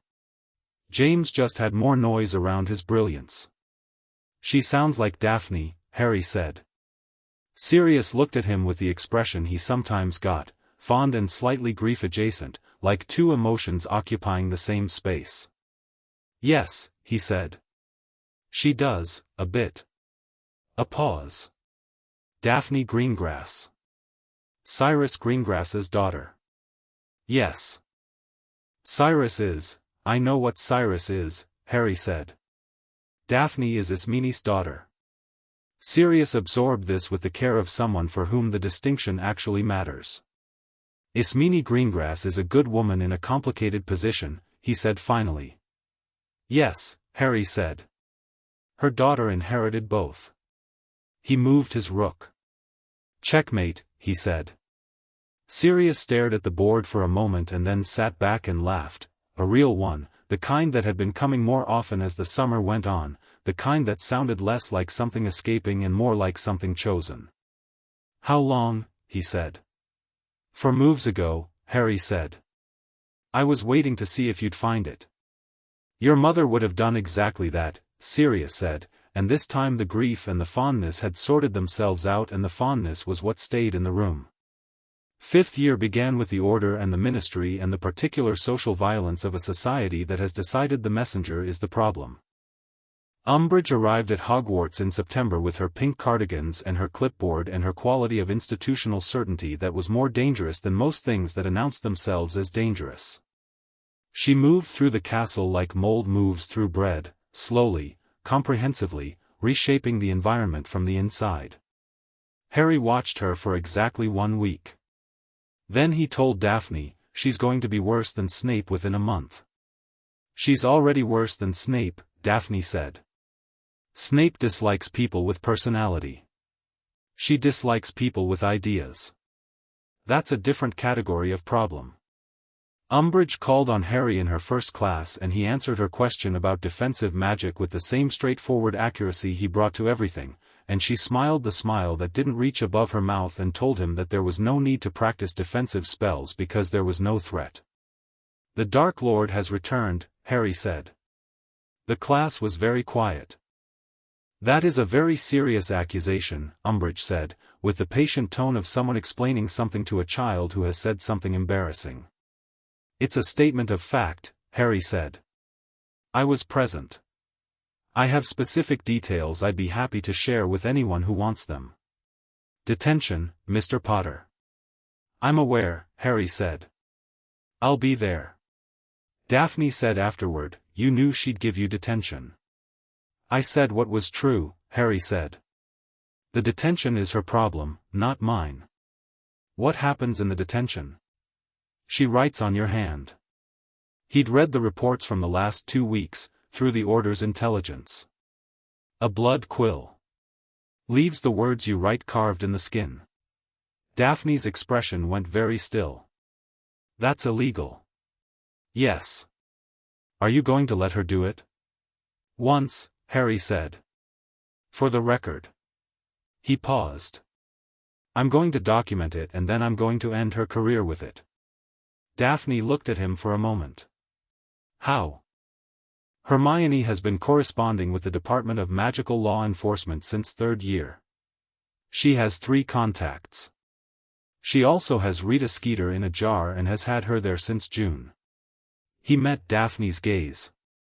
Skeeter goes where the better story is.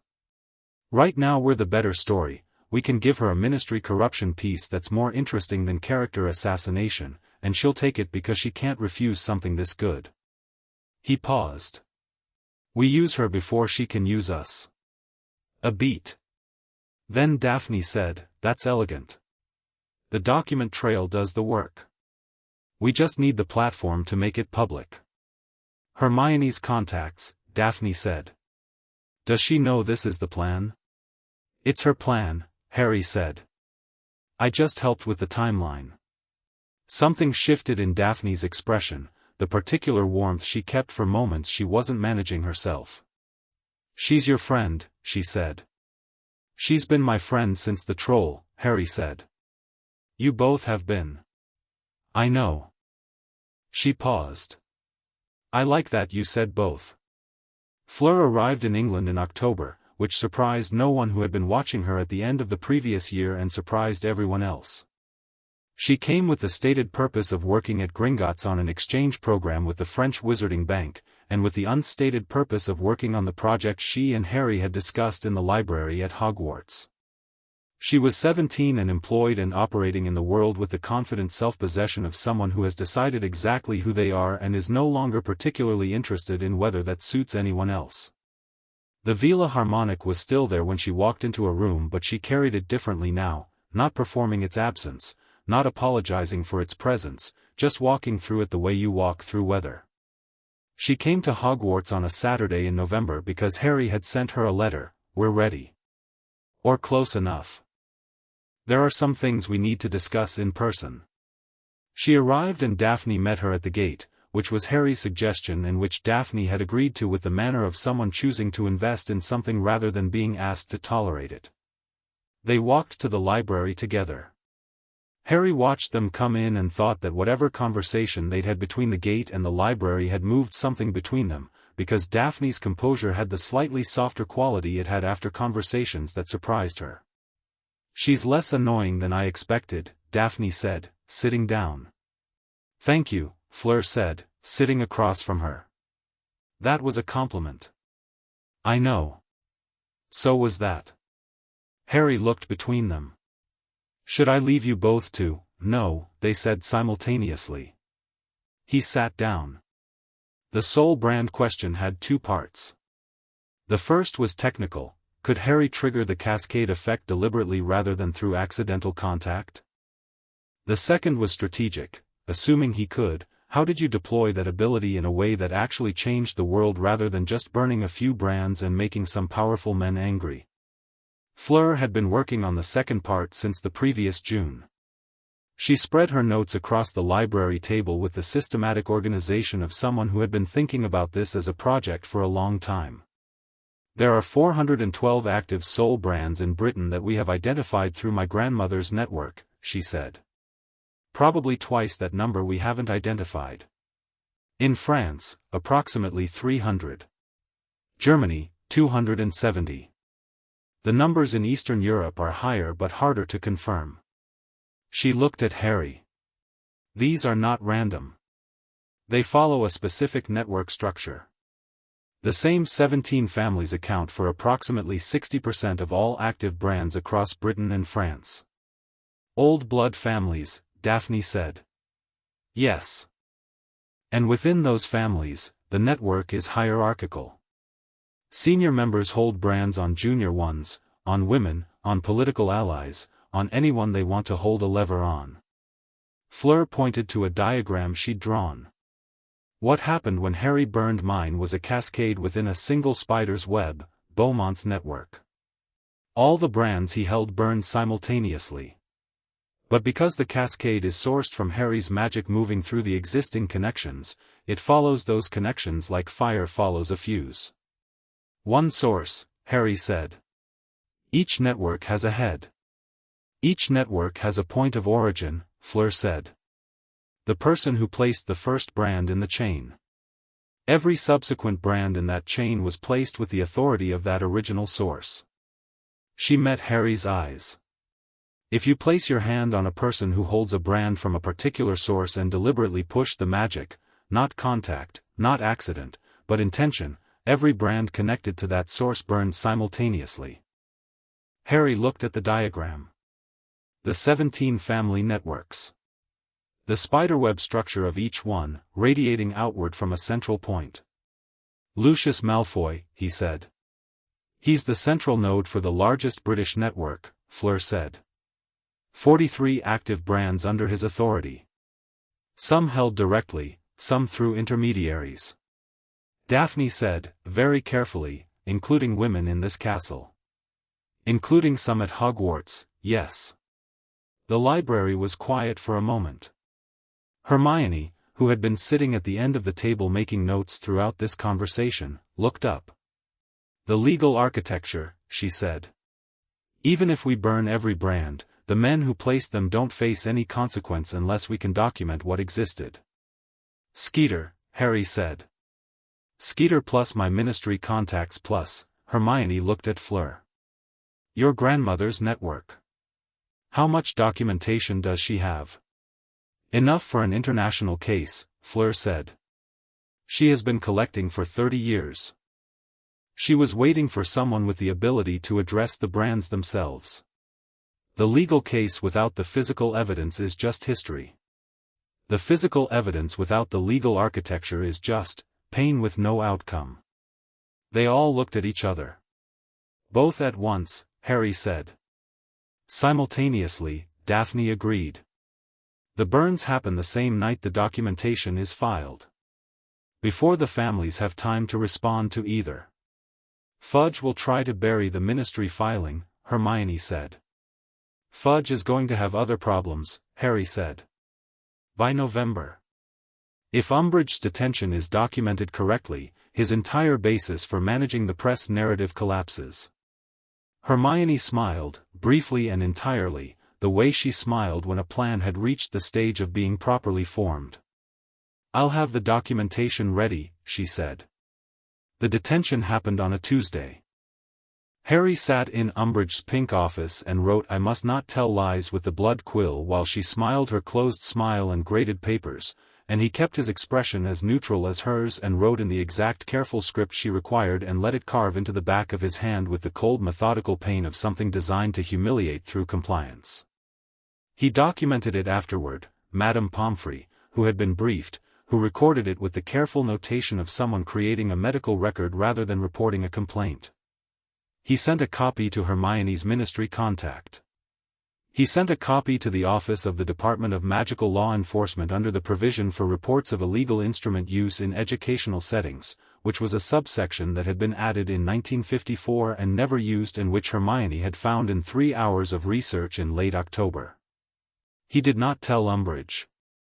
He went back to class on Wednesday and answered her questions with the same steady accuracy as always. The hand healed. The record didn't. Dumbledore called him in on Friday. He looked at Harry's hand with an expression that was complicated in the specific way that things that were preventable are complicated in retrospect. "You should have told me immediately," he said. "I did tell you," Harry said. "I told you in September that she would create problems. I described the type of problems I anticipated. I couldn't act without documentation of a specific incident. Now you have documentation of a specific incident," Harry said. "As does the Department of Magical Law Enforcement and 3 reporters with the appropriate clearance." He looked at Dumbledore steadily. "She'll be gone by December. Harry, you've been managing the Ministry's response to me all autumn because you believe a gentle approach preserves the institutional relationships you'll need when Voldemort moves openly." Harry kept his voice even. "I respect that calculation. But she's using a blood quill on students in the meantime. Those things don't have to happen simultaneously." Dumbledore was quiet. He had the expression of someone being shown something true from an angle they hadn't considered and finding it uncomfortable specifically because they'd known all the relevant information already. "You're right," he said. "I know," Harry said. A pause. "That quality," Dumbledore said, "of being entirely certain you're right in a way that doesn't feel like arrogance, my mother?" "Like your mother," Dumbledore said, and his voice had the warmth in it that was always real, always the same. "She sat in that chair and told me I was wrong about 3 things simultaneously, once, and she was right about all 3 and she knew it before she sat down." A pause. "I miss her." "So do I," Harry said. "Still." They sat with that for a moment. The office was full of soft sounds, the sleeping portraits, the instruments on their shelves, the particular quality of a room that has held important conversations for 100 years. "The brand question," Harry said. Dumbledore looked at him. "Yes. I want to know what you know about the Malfoy network specifically." "Harry, not because I'm asking permission," Harry said.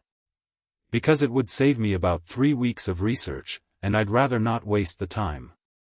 Dumbledore studied him for a long moment. Then he reached into the desk and took out a folder. It was thick and old and had the quality of something that had been assembled over years. He set it on the desk between them. "I have been building this for 20 years, he said. "Waiting for someone who could use it." Harry looked at the folder. He looked at Dumbledore. "Thank you," he said. "I should have given it to you sooner," Dumbledore said simply. "Yes," Harry said, and he took the folder without making it a bigger moment than it was. Umbridge was gone by the 22nd of November, which was 3 weeks earlier than Harry had projected. This was because Rita Skeeter, released from her jar and given the documentation, wrote a piece that was the most detailed and sourced piece of actual journalism she had produced in her career, and she produced it with the enthusiasm of a woman who has been kept in a jar for 5 months and has reconsidered several priorities. The piece ran in the Prophet on a Tuesday. The Department of Magical Law Enforcement received its formal complaint on the same Tuesday morning, timed by Hermione with the precision of someone who had read the relevant filing windows very carefully. Fudge attempted 3 separate countermeasures in 24 hours. 2 of them failed because the documentation was too complete to be dismissed. The third failed because Dumbledore, with the folder's contents available to him, made 3 fluke calls on Tuesday evening that resulted in a quiet but comprehensive political realignment by Wednesday morning. Umbridge left on Thursday without ceremony, which was the most undignified possible way to leave, which was appropriate. The castle felt different without her. Not dramatically, the corridors looked the same, the classes ran the same, but there was a qualitative shift in the air that Harry noticed and that Daphne described, with characteristic precision, as the removal of a sustained low-grade headache you've had so long you forgot it was there. "How do you feel?" Ron asked Harry, on Thursday evening. "The same as yesterday," Harry said. "The problem was never her specifically."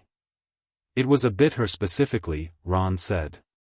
"She was a symptom. The Ministry's position on Voldemort is the problem. She was just the tool they used to manage it." "You can't fix the Ministry," Ron said. "Not with defeat, more with the pragmatism of someone who grew up adjacent to the Ministry and has opinions based on observation. I don't need to fix it. I need to shift it." Harry looked at him. "What's the Ministry afraid of?" "Looking wrong about you-know-who." "They're already wrong," Harry said. "What they actually can't afford is being publicly wrong. They've built their entire position on credibility. If the credibility goes, Fudge has nothing." Ron thought about this. "So you make them publicly wrong." "Voldemort will do that himself eventually," Harry said. "I just need to make sure he does it in a way that's undeniable rather than a way that's deniable." "How do you know he will?" "Because patience has a limit," Harry said, "and his is running out. He came back and found himself incomplete and he can't understand why. He's going to move soon and it's going to be loud." He paused. "When he does, we need the world to already be looking." Ron was quiet for a moment, turning this over. "Then, what do you need me to do?" Harry looked at him. Ron Weasley, who had come to Harry's first Quidditch match before they'd been properly friends and cheered himself hoarse, who had walked through the logic puzzle in the underground chamber in first year and made the move that took him out of the game so Harry could continue, who had tried to curse Malfoy in second year when Malfoy said something about Hermione that Ron found so offensive he'd tried a spell he didn't know how to cast yet, and who had failed magnificently and spent a week burping slugs rather than admit he should have done something else. Ron Weasley, who was loyal with the completeness of someone for whom loyalty wasn't a choice so much as a primary feature of personality. "Stay in the room," Harry said. "When things happen this year, stay in the room." "I'm already in the room," Ron said. "I know," Harry said. "I just wanted to say it. The night of the solstice."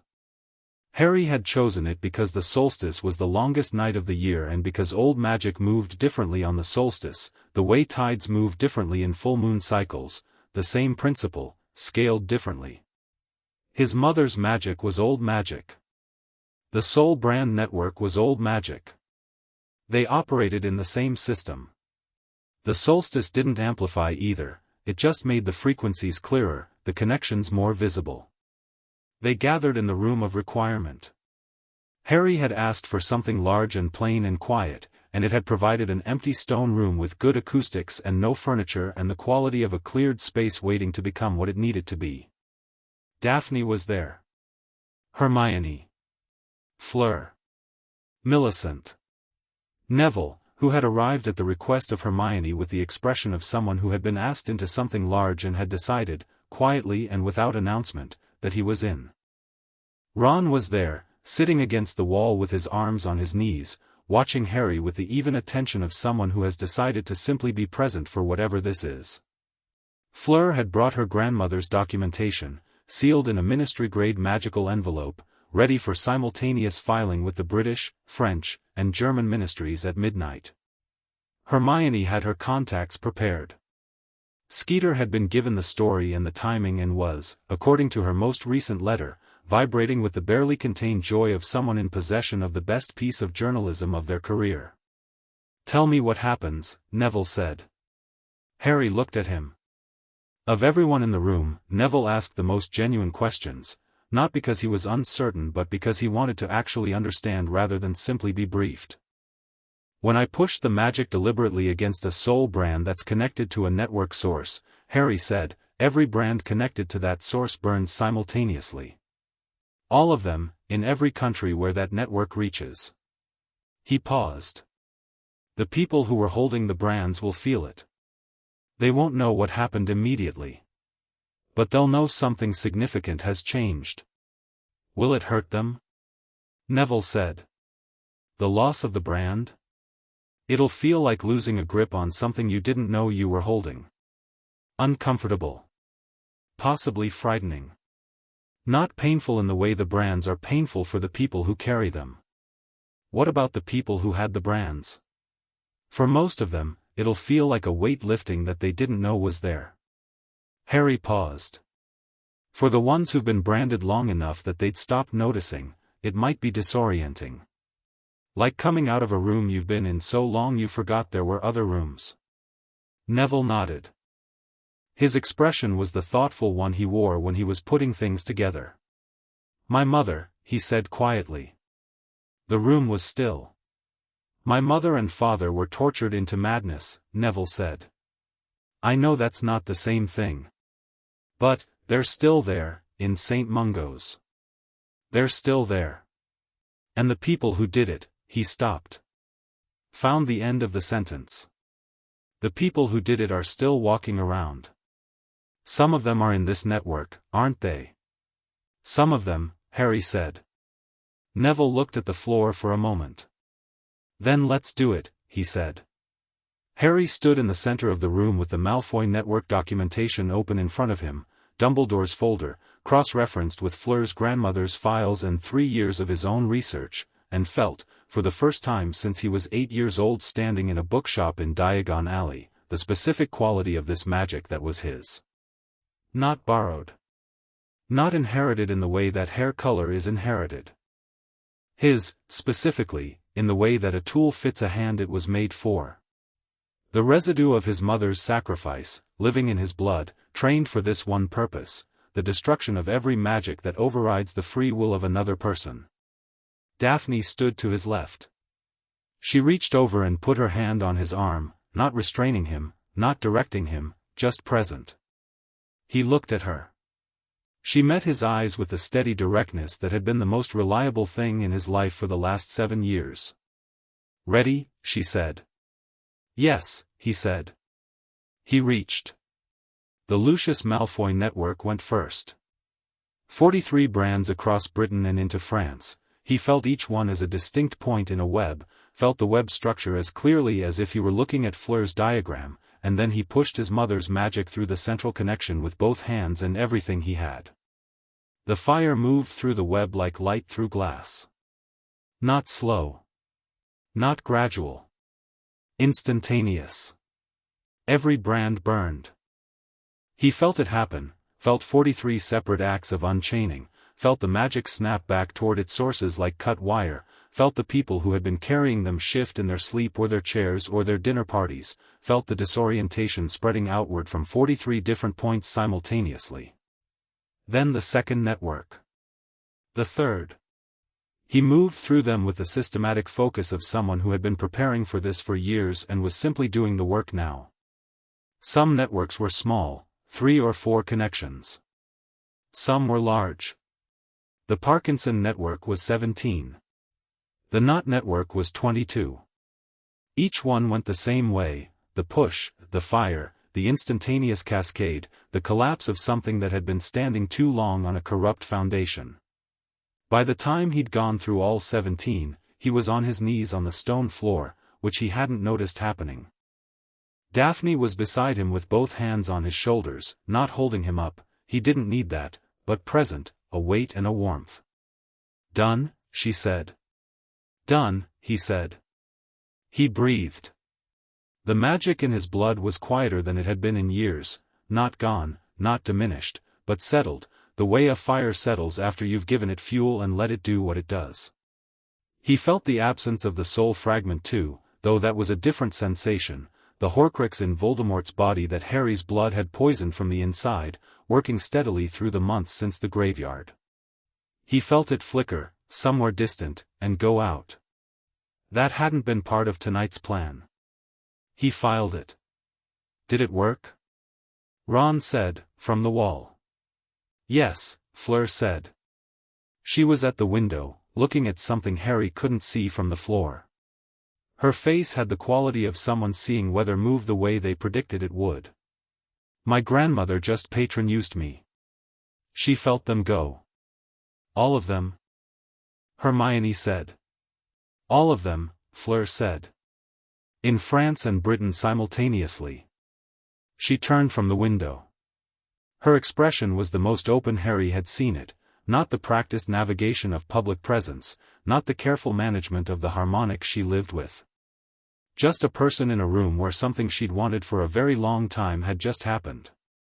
My mother is going to wake up tomorrow morning and feel different, she said. She won't know why yet.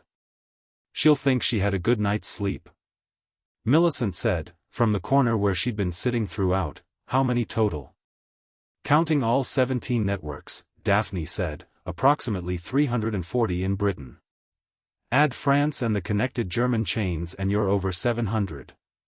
700 people who would wake up tomorrow lighter without knowing why.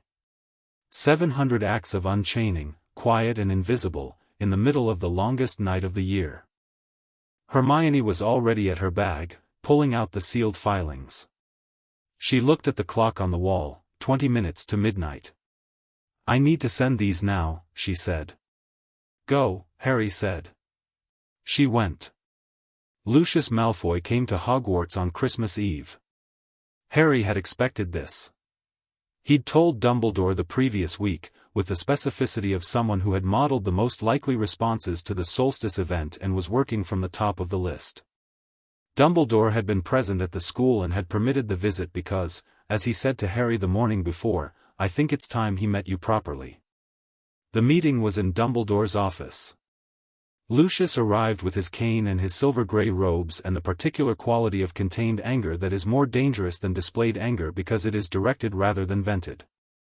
He sat across from Harry with Dumbledore present at his desk, and he looked at Harry the way he had looked at him on the platform at the start of first year, the assessing look that expected to find a target and was recalibrating on what it actually found. You've been busy, Lucius said. Yes, Harry said. What you did, he stopped. His jaw was tight. Do you have any idea of the disruption, to people who held magical compulsions on other people without their knowledge or consent? Harry said. Yes. I have an exact idea.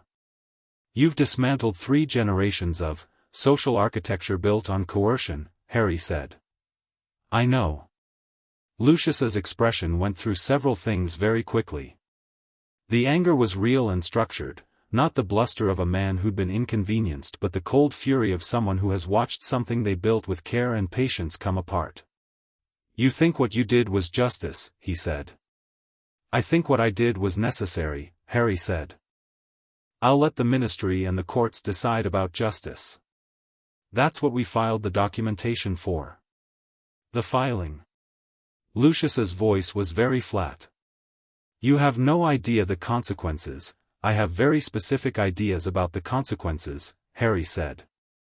For you, specifically, 3 counts of illegal brand placement under the 1832 statute as amended, the specific brands being your wife, Parkinson's wife, and at least 1 woman in the French ministry that your network connected to. He met Lucius's gaze without any of the deference that the man had been expecting and getting from people his entire life. Your political position depends on relationships that were manufactured by coercion. Those relationships will change now that the coercion is gone. Some of them will fail. Some of them will be angrier than you expect. And all of it will be visible in the record that's now sitting in 3 separate ministry archives. Lucius was silent for a long moment. He was still performing the cold fury, but underneath it something else was moving, the thing that moves in intelligent people when they realize the game has changed and their current strategy is no longer adequate. My son, he said. Is at Hogwarts, Harry said. Learning to think for himself. Which is going well. You have no right to. I'm not doing anything to Draco, Harry said. I'm just not stopping him. Those are different things. Another silence. Dumbledore was watching from his desk with the expression of a man watching a chess game that is too fast for him to follow in real time. Fawkes was on his perch, utterly still, which was the Phoenix equivalent of paying close attention. What do you want? Lucius said finally. Nothing from you, Harry said. What happens next doesn't require your cooperation. It requires your compliance with a legal process that's already in motion. He paused. But if you're asking what I want in the broader sense, I want a wizarding world that doesn't run on manufactured loyalty. I want the actual loyalties, the real ones that people chose, to be what the political structure is built on. He looked at him steadily. The old families have real things to offer. History. Knowledge. Resources. Experience. None of that requires brands. None of it requires coercion.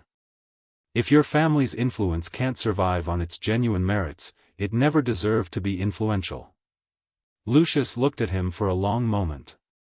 The fury was still there, but it had rearranged itself, the hot quality of it replaced with something more like cold assessment, the specific calculation of a man determining where his actual leverage points are. He stood. He adjusted his robes. He picked up his cane with the particular deliberateness of a man deciding that the conversation is over on his terms, not yours, even when that isn't true. You're going to make very dangerous enemies, he said. I already have them, Harry said. The dangerous ones aren't in this office. Lucius looked at Dumbledore briefly, an acknowledgement, not a plea, and left. The office was quiet. Fawkes made a soft sound. Dumbledore looked at Harry with an expression that was both fondness and something more complicated, the expression of someone watching a student exceed the lesson. Very dangerous enemies, Dumbledore echoed. He's right, Harry said. He's one of them. He's just not the most dangerous one right now. Voldemort will move in the spring, Dumbledore said. Not a question. Yes. He's going to attack the Ministry. Something public, something undeniable, because the one thing he can't tolerate is being doubted by his own followers. Harry had been thinking through this since December. He needs a demonstration. He'll choose somewhere public with maximum witness count. The Department of Mysteries, Dumbledore said slowly. He wants the prophecy, Harry said. I've been thinking about whether to let him get it. Absolutely not, the prophecy says neither can live while the other survives, Harry said. He already knows about it. Letting him retrieve it doesn't give him information he doesn't have. But him trying to retrieve it, in the Ministry, in public, he looked at Dumbledore. That's the undeniable moment. That's Fudge's position collapsing. That's the world having to look. Dumbledore was quiet. Then, you're going to be there. I'm going to be there, Harry said. But not alone. And this time, he held Dumbledore's gaze. This time you're going to tell me everything you know before we go in. Not after. Not in pieces. Everything. A pause that carried weight. Everything, Dumbledore said. Yes. There's something I need to tell you, Dumbledore said. About you specifically. About the night your parents died. He stopped. Pressed his lips together. I've been waiting for the right time. The right time, Harry said, is before I walk into the Ministry. Dumbledore looked at him for a long moment. Then he stood and went to the cabinet behind his desk and returned with a bowl Harry recognized as a pensieve. He set it between them. Sit down, he said. This will take a while. I have time, Harry said, and he did. He had time and he had patience and he had whatever Daphne had called will, that thing that doesn't care about external pressure, and he sat in the chair across from Albus Dumbledore on Christmas Eve and listened to everything. Spring came fast. The nights shortened, the cold relented, and the thing Harry had been tracking since the solstice moved through its final preparations with the inevitability of weather. He told his people in April. Not a meeting, they didn't need the performance of a meeting, they were past that. He told them the way he told them everything, in the corridors and the library and the common room and the kitchen table, one piece at a time to each person as it became relevant to them. To Hermione, the ministry filing will go live as soon as he appears in the building. The timing matters. Have it ready. To Ron, stay close to your sister. She's going to want to come and she probably should, but I need someone watching her. To Fleur, by letter, it's May. Be in London. To Neville, you'll know what to do when you see it. You always do. And Neville had looked at him with the quiet certainty that had been building in him since the room of requirement and nodded once. To Sirius, by letter, very carefully, stay at Grimmauld Place. I know this is the hardest thing I'll ask. The order needs its command structure intact and you are part of that structure. I need you safe on this one. And Sirius had written back with a reply that was 2 paragraphs of protest followed by, fine. But I want to hear everything in person when it's over. Which was as close to agreement as Sirius gave. And to Daphne, last, the night before, sitting on the same stone steps above the lake where they'd sat at the end of second year. The water was dark and the sky was clear and warm and the castle rose behind them in the dark. Tell me the plan, she said. He told her. All of it. Every contingency, every variation he'd modeled, every point where something could go differently and what he'd do if it did. She listened without interrupting, which she only did when she was listening with everything. When he finished she was quiet for a while. There's a piece of Voldemort in you, she said. Yes. And the plan requires that to be addressed. Yes. How? My mother's protection magic, at sufficient concentration, can separate a soul fragment from a living host without harming the host. He said it plainly, the same way he'd been holding it for 3 years. If I'm killed, briefly, by a killing curse, the protection magic activates fully. The fragment separates. I come back. He doesn't. Daphne was very still. Briefly, she said. There's a place, I've been calling it a limbo. Between here and whatever comes next. My mother's magic has always sat there as an anchor.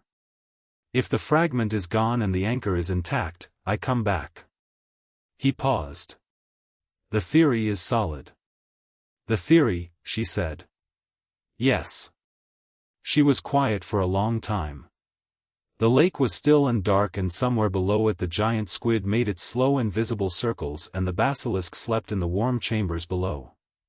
Who else knows, she said. Dumbledore. Since Christmas. Does he know you're not afraid of it? I think that's what worries him most, Harry said. She turned to look at him. The lamplight from the castle caught the side of her face and she looked at him with the expression she had when she'd decided to stop managing herself in his presence, the one she'd been letting out more often, as if she'd done the calculation and found that keeping it managed wasn't worth what it cost. I'm afraid of it, she said. I know. I've been afraid of it since you told me about the fragment in second year, she said. I've known for 3 years that this was the direction things were moving and I have been extremely afraid of it every single day.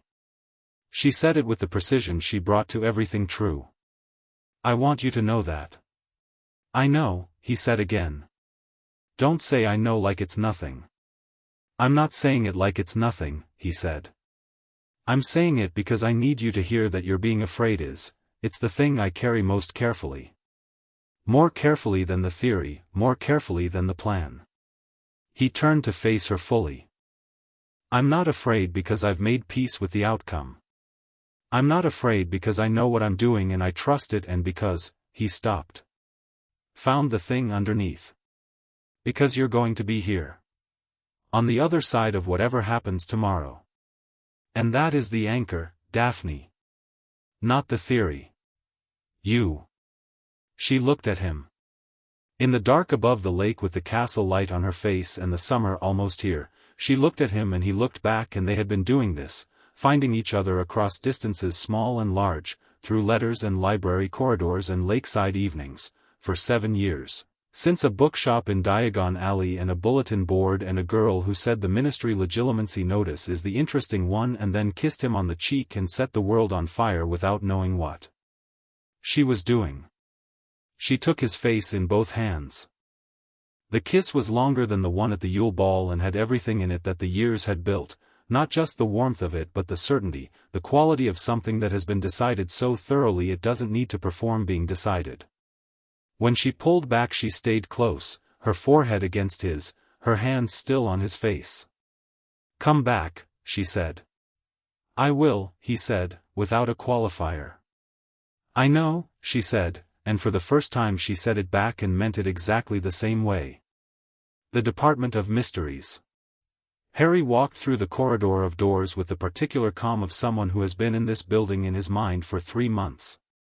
The others were with him, Ron, Hermione, Neville, Ginny, Luna Lovegood, who had found out about the plan through some mechanism Harry still didn't fully understand and who had arrived at the entrance with her dreamy certainty and her Ravenclaw sharpness, which turned out to be the same thing. The Death Eaters were there. 12 of them. Lucius among them, which Harry noticed with the quality of someone noting a variable they'd expected. Bellatrix Lestrange was there, which Harry had also expected, wild-eyed and burning with the particular intensity of someone whose devotion has calcified over 12 years of Azkaban into something beyond fanaticism, something structural. She looked at Harry the way she'd looked at him in his dreams, with the delighted hunger of someone who has been saving something for a very long time. Harry looked back at her with nothing she was expecting. Not fear. Not anger. Not the young grief-stricken hero she'd been built to destroy. Just a person in a room, making assessments. The battle moved. These things always do. The plan holds for the first contact and then the room takes over, and what matters is not the plan but the preparation, the difference between knowing what you're going to do and knowing how you respond when what you're doing changes. Harry moved through the fight the way he moved through everything, watching the whole room, registering positions, making choices that accounted for the people beside him. Neville's wand hand was steadier than Harry had ever seen it, not the steadiness of suppressed fear but the steadiness of someone who has found the thing they're willing to fight for. Hermione was relentless and systematic. Ron was loud and effective and watching his sister with the twin attentiveness of someone who has 7 siblings and can track peripheral motion like a professional.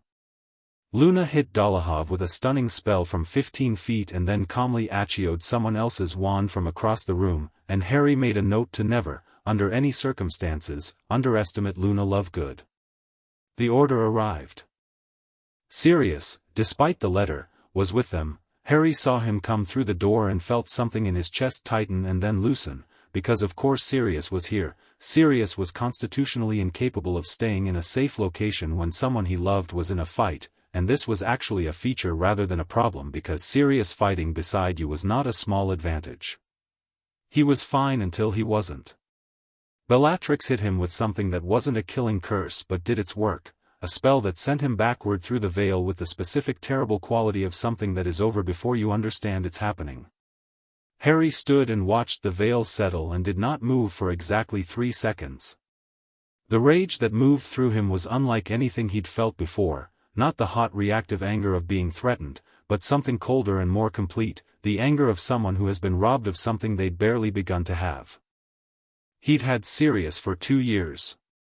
He'd had chess games and letters and the slowly rebuilding thing that was learning what family felt like after years of not having it. Bellatrix ran, laughing. Harry ran after her. He caught her in the atrium. She was still laughing when she turned and found him standing there, and the laugh didn't stop. It was the laugh of someone who considers grief to be weakness and weakness to be delightful. "Did I get the little baby's doggy?" she said. "Yes," Harry said. "Are you going to cry, Potter?" "Are you going to?" "No," Harry said. He raised his wand. "I'm going to end this." The curse he used was not unforgivable. It didn't need to be. It was old magic, older than most spells in the standard curriculum, and it was not his mother's magic, this time, but his own. The same magic that burned brands, the same magic that had dismantled Quirrell's hands and lit up the graveyard. It moved through Bellatrix Lestrange, and what it did to her was not destruction but something more precise. It found every piece of borrowed loyalty in her, every manufactured compulsion that Voldemort had placed on her over 20 years of servitude, and it burned them all, and what was left was a woman suddenly standing in a body that had not been entirely her own for decades, and the shock of that, the abrupt return of herself to herself, was worse than any curse he could have named. She fell. She was alive. She would be standing trial in the morning. Voldemort arrived in the atrium in the way that he arrived places, as if he had always been there and everyone else had simply failed to notice. He was tall and pale and wrong in his specific way, and he looked at Harry with the particular consideration of someone seeing their own reflection behaving unexpectedly. And Dumbledore was there. And the Order was there. And when Voldemort raised his wand and sent the killing curse at Harry, Harry stood inside it the way he'd always known he would, without flinching, with his mother's magic running warm and steady in his blood, with Daphne's hands on his face in his memory and her voice saying "I know," and he let it come. The limbo was exactly what he'd theorized. White and still, and his mother was there, briefly, not as a ghost or a vision but as a presence, the anchor she'd planted, real and warm and holy itself. "You did well," she said. The same words as the graveyard. Continuing from where they'd left off. "I know," he said. "I'm coming back." "I know," she said, and he felt her smile in the same frequency as everything his magic had ever done. He came back. The atrium was chaos and Voldemort was diminished and fractured without the final Horcrux, and the Ministry officials who had arrived to find their minister cowering behind a fountain were watching Voldemort retreat through a flu connection with the expressions of people whose entire reality has just been revised in the space of approximately 4 minutes. Fudge looked at Harry. Harry looked at Fudge. "He was here," Fudge said. "Yes," Harry said. "I have been telling you that since June of last year." The aftermath was long and complicated, the way aftermaths always are. The Ministry spent 3 weeks in the visible discomfort of an institution trying to reorganize its narrative around facts it had been denying, which was difficult and awkward and ultimately necessary. Fudge resigned in July. His replacement was competent in the way that people who come after catastrophes are sometimes competent, because the position has been stripped of its comfortable insulation by the catastrophe itself, and what's left is the actual work. The brand documentation went to trial. Not all of it at once, these things moved slowly, the way legal processes move when the opposing families have resources and the capacity for delay. But the documentation was complete and the witnesses were real, and Fleur's grandmother, who arrived from France in August and turned out to be an 80-year-old woman with silver hair and the absolute composure of someone who has been waiting for this for 40 years, gave testimony that the court processed in the silence of an institution confronting itself. Lucius Malfoy was convicted on 3 counts. He went to Azkaban in September, which was deeply strange for Draco in ways that Harry understood and didn't pretend he didn't. He found Draco in the Slytherin common room the night after the sentencing, sitting in the chair by the window where the lake light came through green, and he sat in the other chair and didn't say anything for a while. "He was my father," Draco said. I know what he did. I've known for a while." A pause. "That doesn't make it, no," Harry said. "It doesn't." They sat in the green light for a while. Draco had grown in the last year into something more like himself. The performance of confidence had been slowly replaced by the actual version, which was quieter and less certain and more real. He was going to be, Harry thought, someone worth knowing properly. "What do you do?" Draco said. "With a family name that's now yours," Harry said. "It's yours now. You decide what it means." A long pause. "That's a lot of responsibility." "Yes," Harry said. "It is." "Did anyone ask me if I wanted it?" "No," Harry said. "That's how responsibility usually arrives." Draco made a sound that was almost a laugh. "You're very irritating," he said, without heat. "So I've been told," Harry said. September. Platform 9 3/4, 1 year on. Harry and Daphne stood in the steam and the noise and the red engine with the quality of people who have been through something large and are standing on the other side of it finding the view interesting. Ron was arguing with Hermione about something that was clearly Quidditch adjacent. Millicent was talking to Neville, who had grown over the summer in a way that had more to do with internal architecture than inches. Fleur was in France, working, writing letters that arrived twice a week and were dense with information about the ongoing international trials. Sirius was at Grimmauld Place, alive and rebuilding himself with the determined joy of someone who has been given back their life and intends to use it. His letter that morning had been 3 pages long and had contained 2 chess problems and a story about a motorbike he was restoring and a postscript: "Tell Daphne I think she's brilliant. Also tell her I'm glad she exists. You can tell her why from me." "Sirius says you're brilliant," Harry said. Daphne considered this. "He has good taste. He also says he's glad you exist." She looked at the train. "That's very kind of him. He means it." Harry paused. "I mean it too." She turned to look at him and the platform was loud and full and the engine was building steam and second years were doing the thing second years do on platforms, which is pretend they know exactly what they're doing while looking for confirmation that they do. And Harry was 15 and still had Horcruxes to finish hunting and Voldemort to ultimately account for, and a war that was not yet fully over and a world that was changing in ways both large and small and right in front of him. He was also standing with Daphne Greengrass, who had walked up to him at age 8 while he was reading a bulletin board and had changed everything by knowing something important and saying it plainly, and who had been with him through every version of what came after, and who was looking at him right now with the expression she kept for when she wasn't managing herself. "The Ministry notification about Voldemort's inner circle came through this morning," she said. "He's gone to ground somewhere in Eastern Europe. Your contacts in the Order think 6 months, maybe less, before he tries to consolidate again." "I know," Harry said. "The 3 Horcruxes we haven't addressed yet, the cup, the locket, the snake. I know.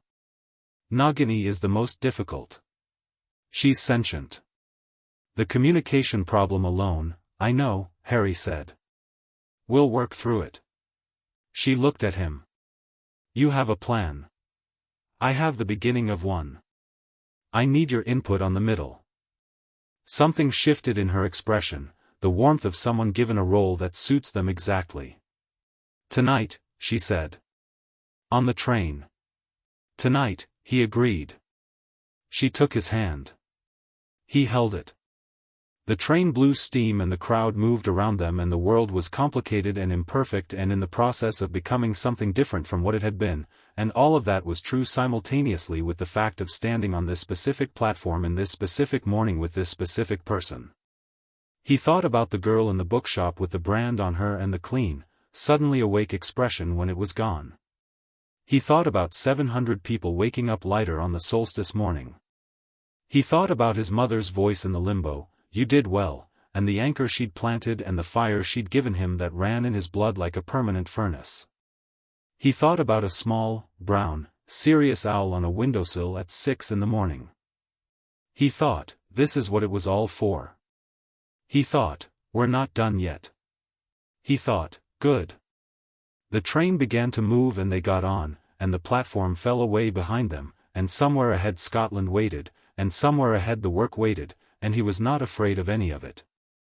The brand that burned had started everything, and everything was still going, and Harry Potter was 15 years old and entirely, completely alive.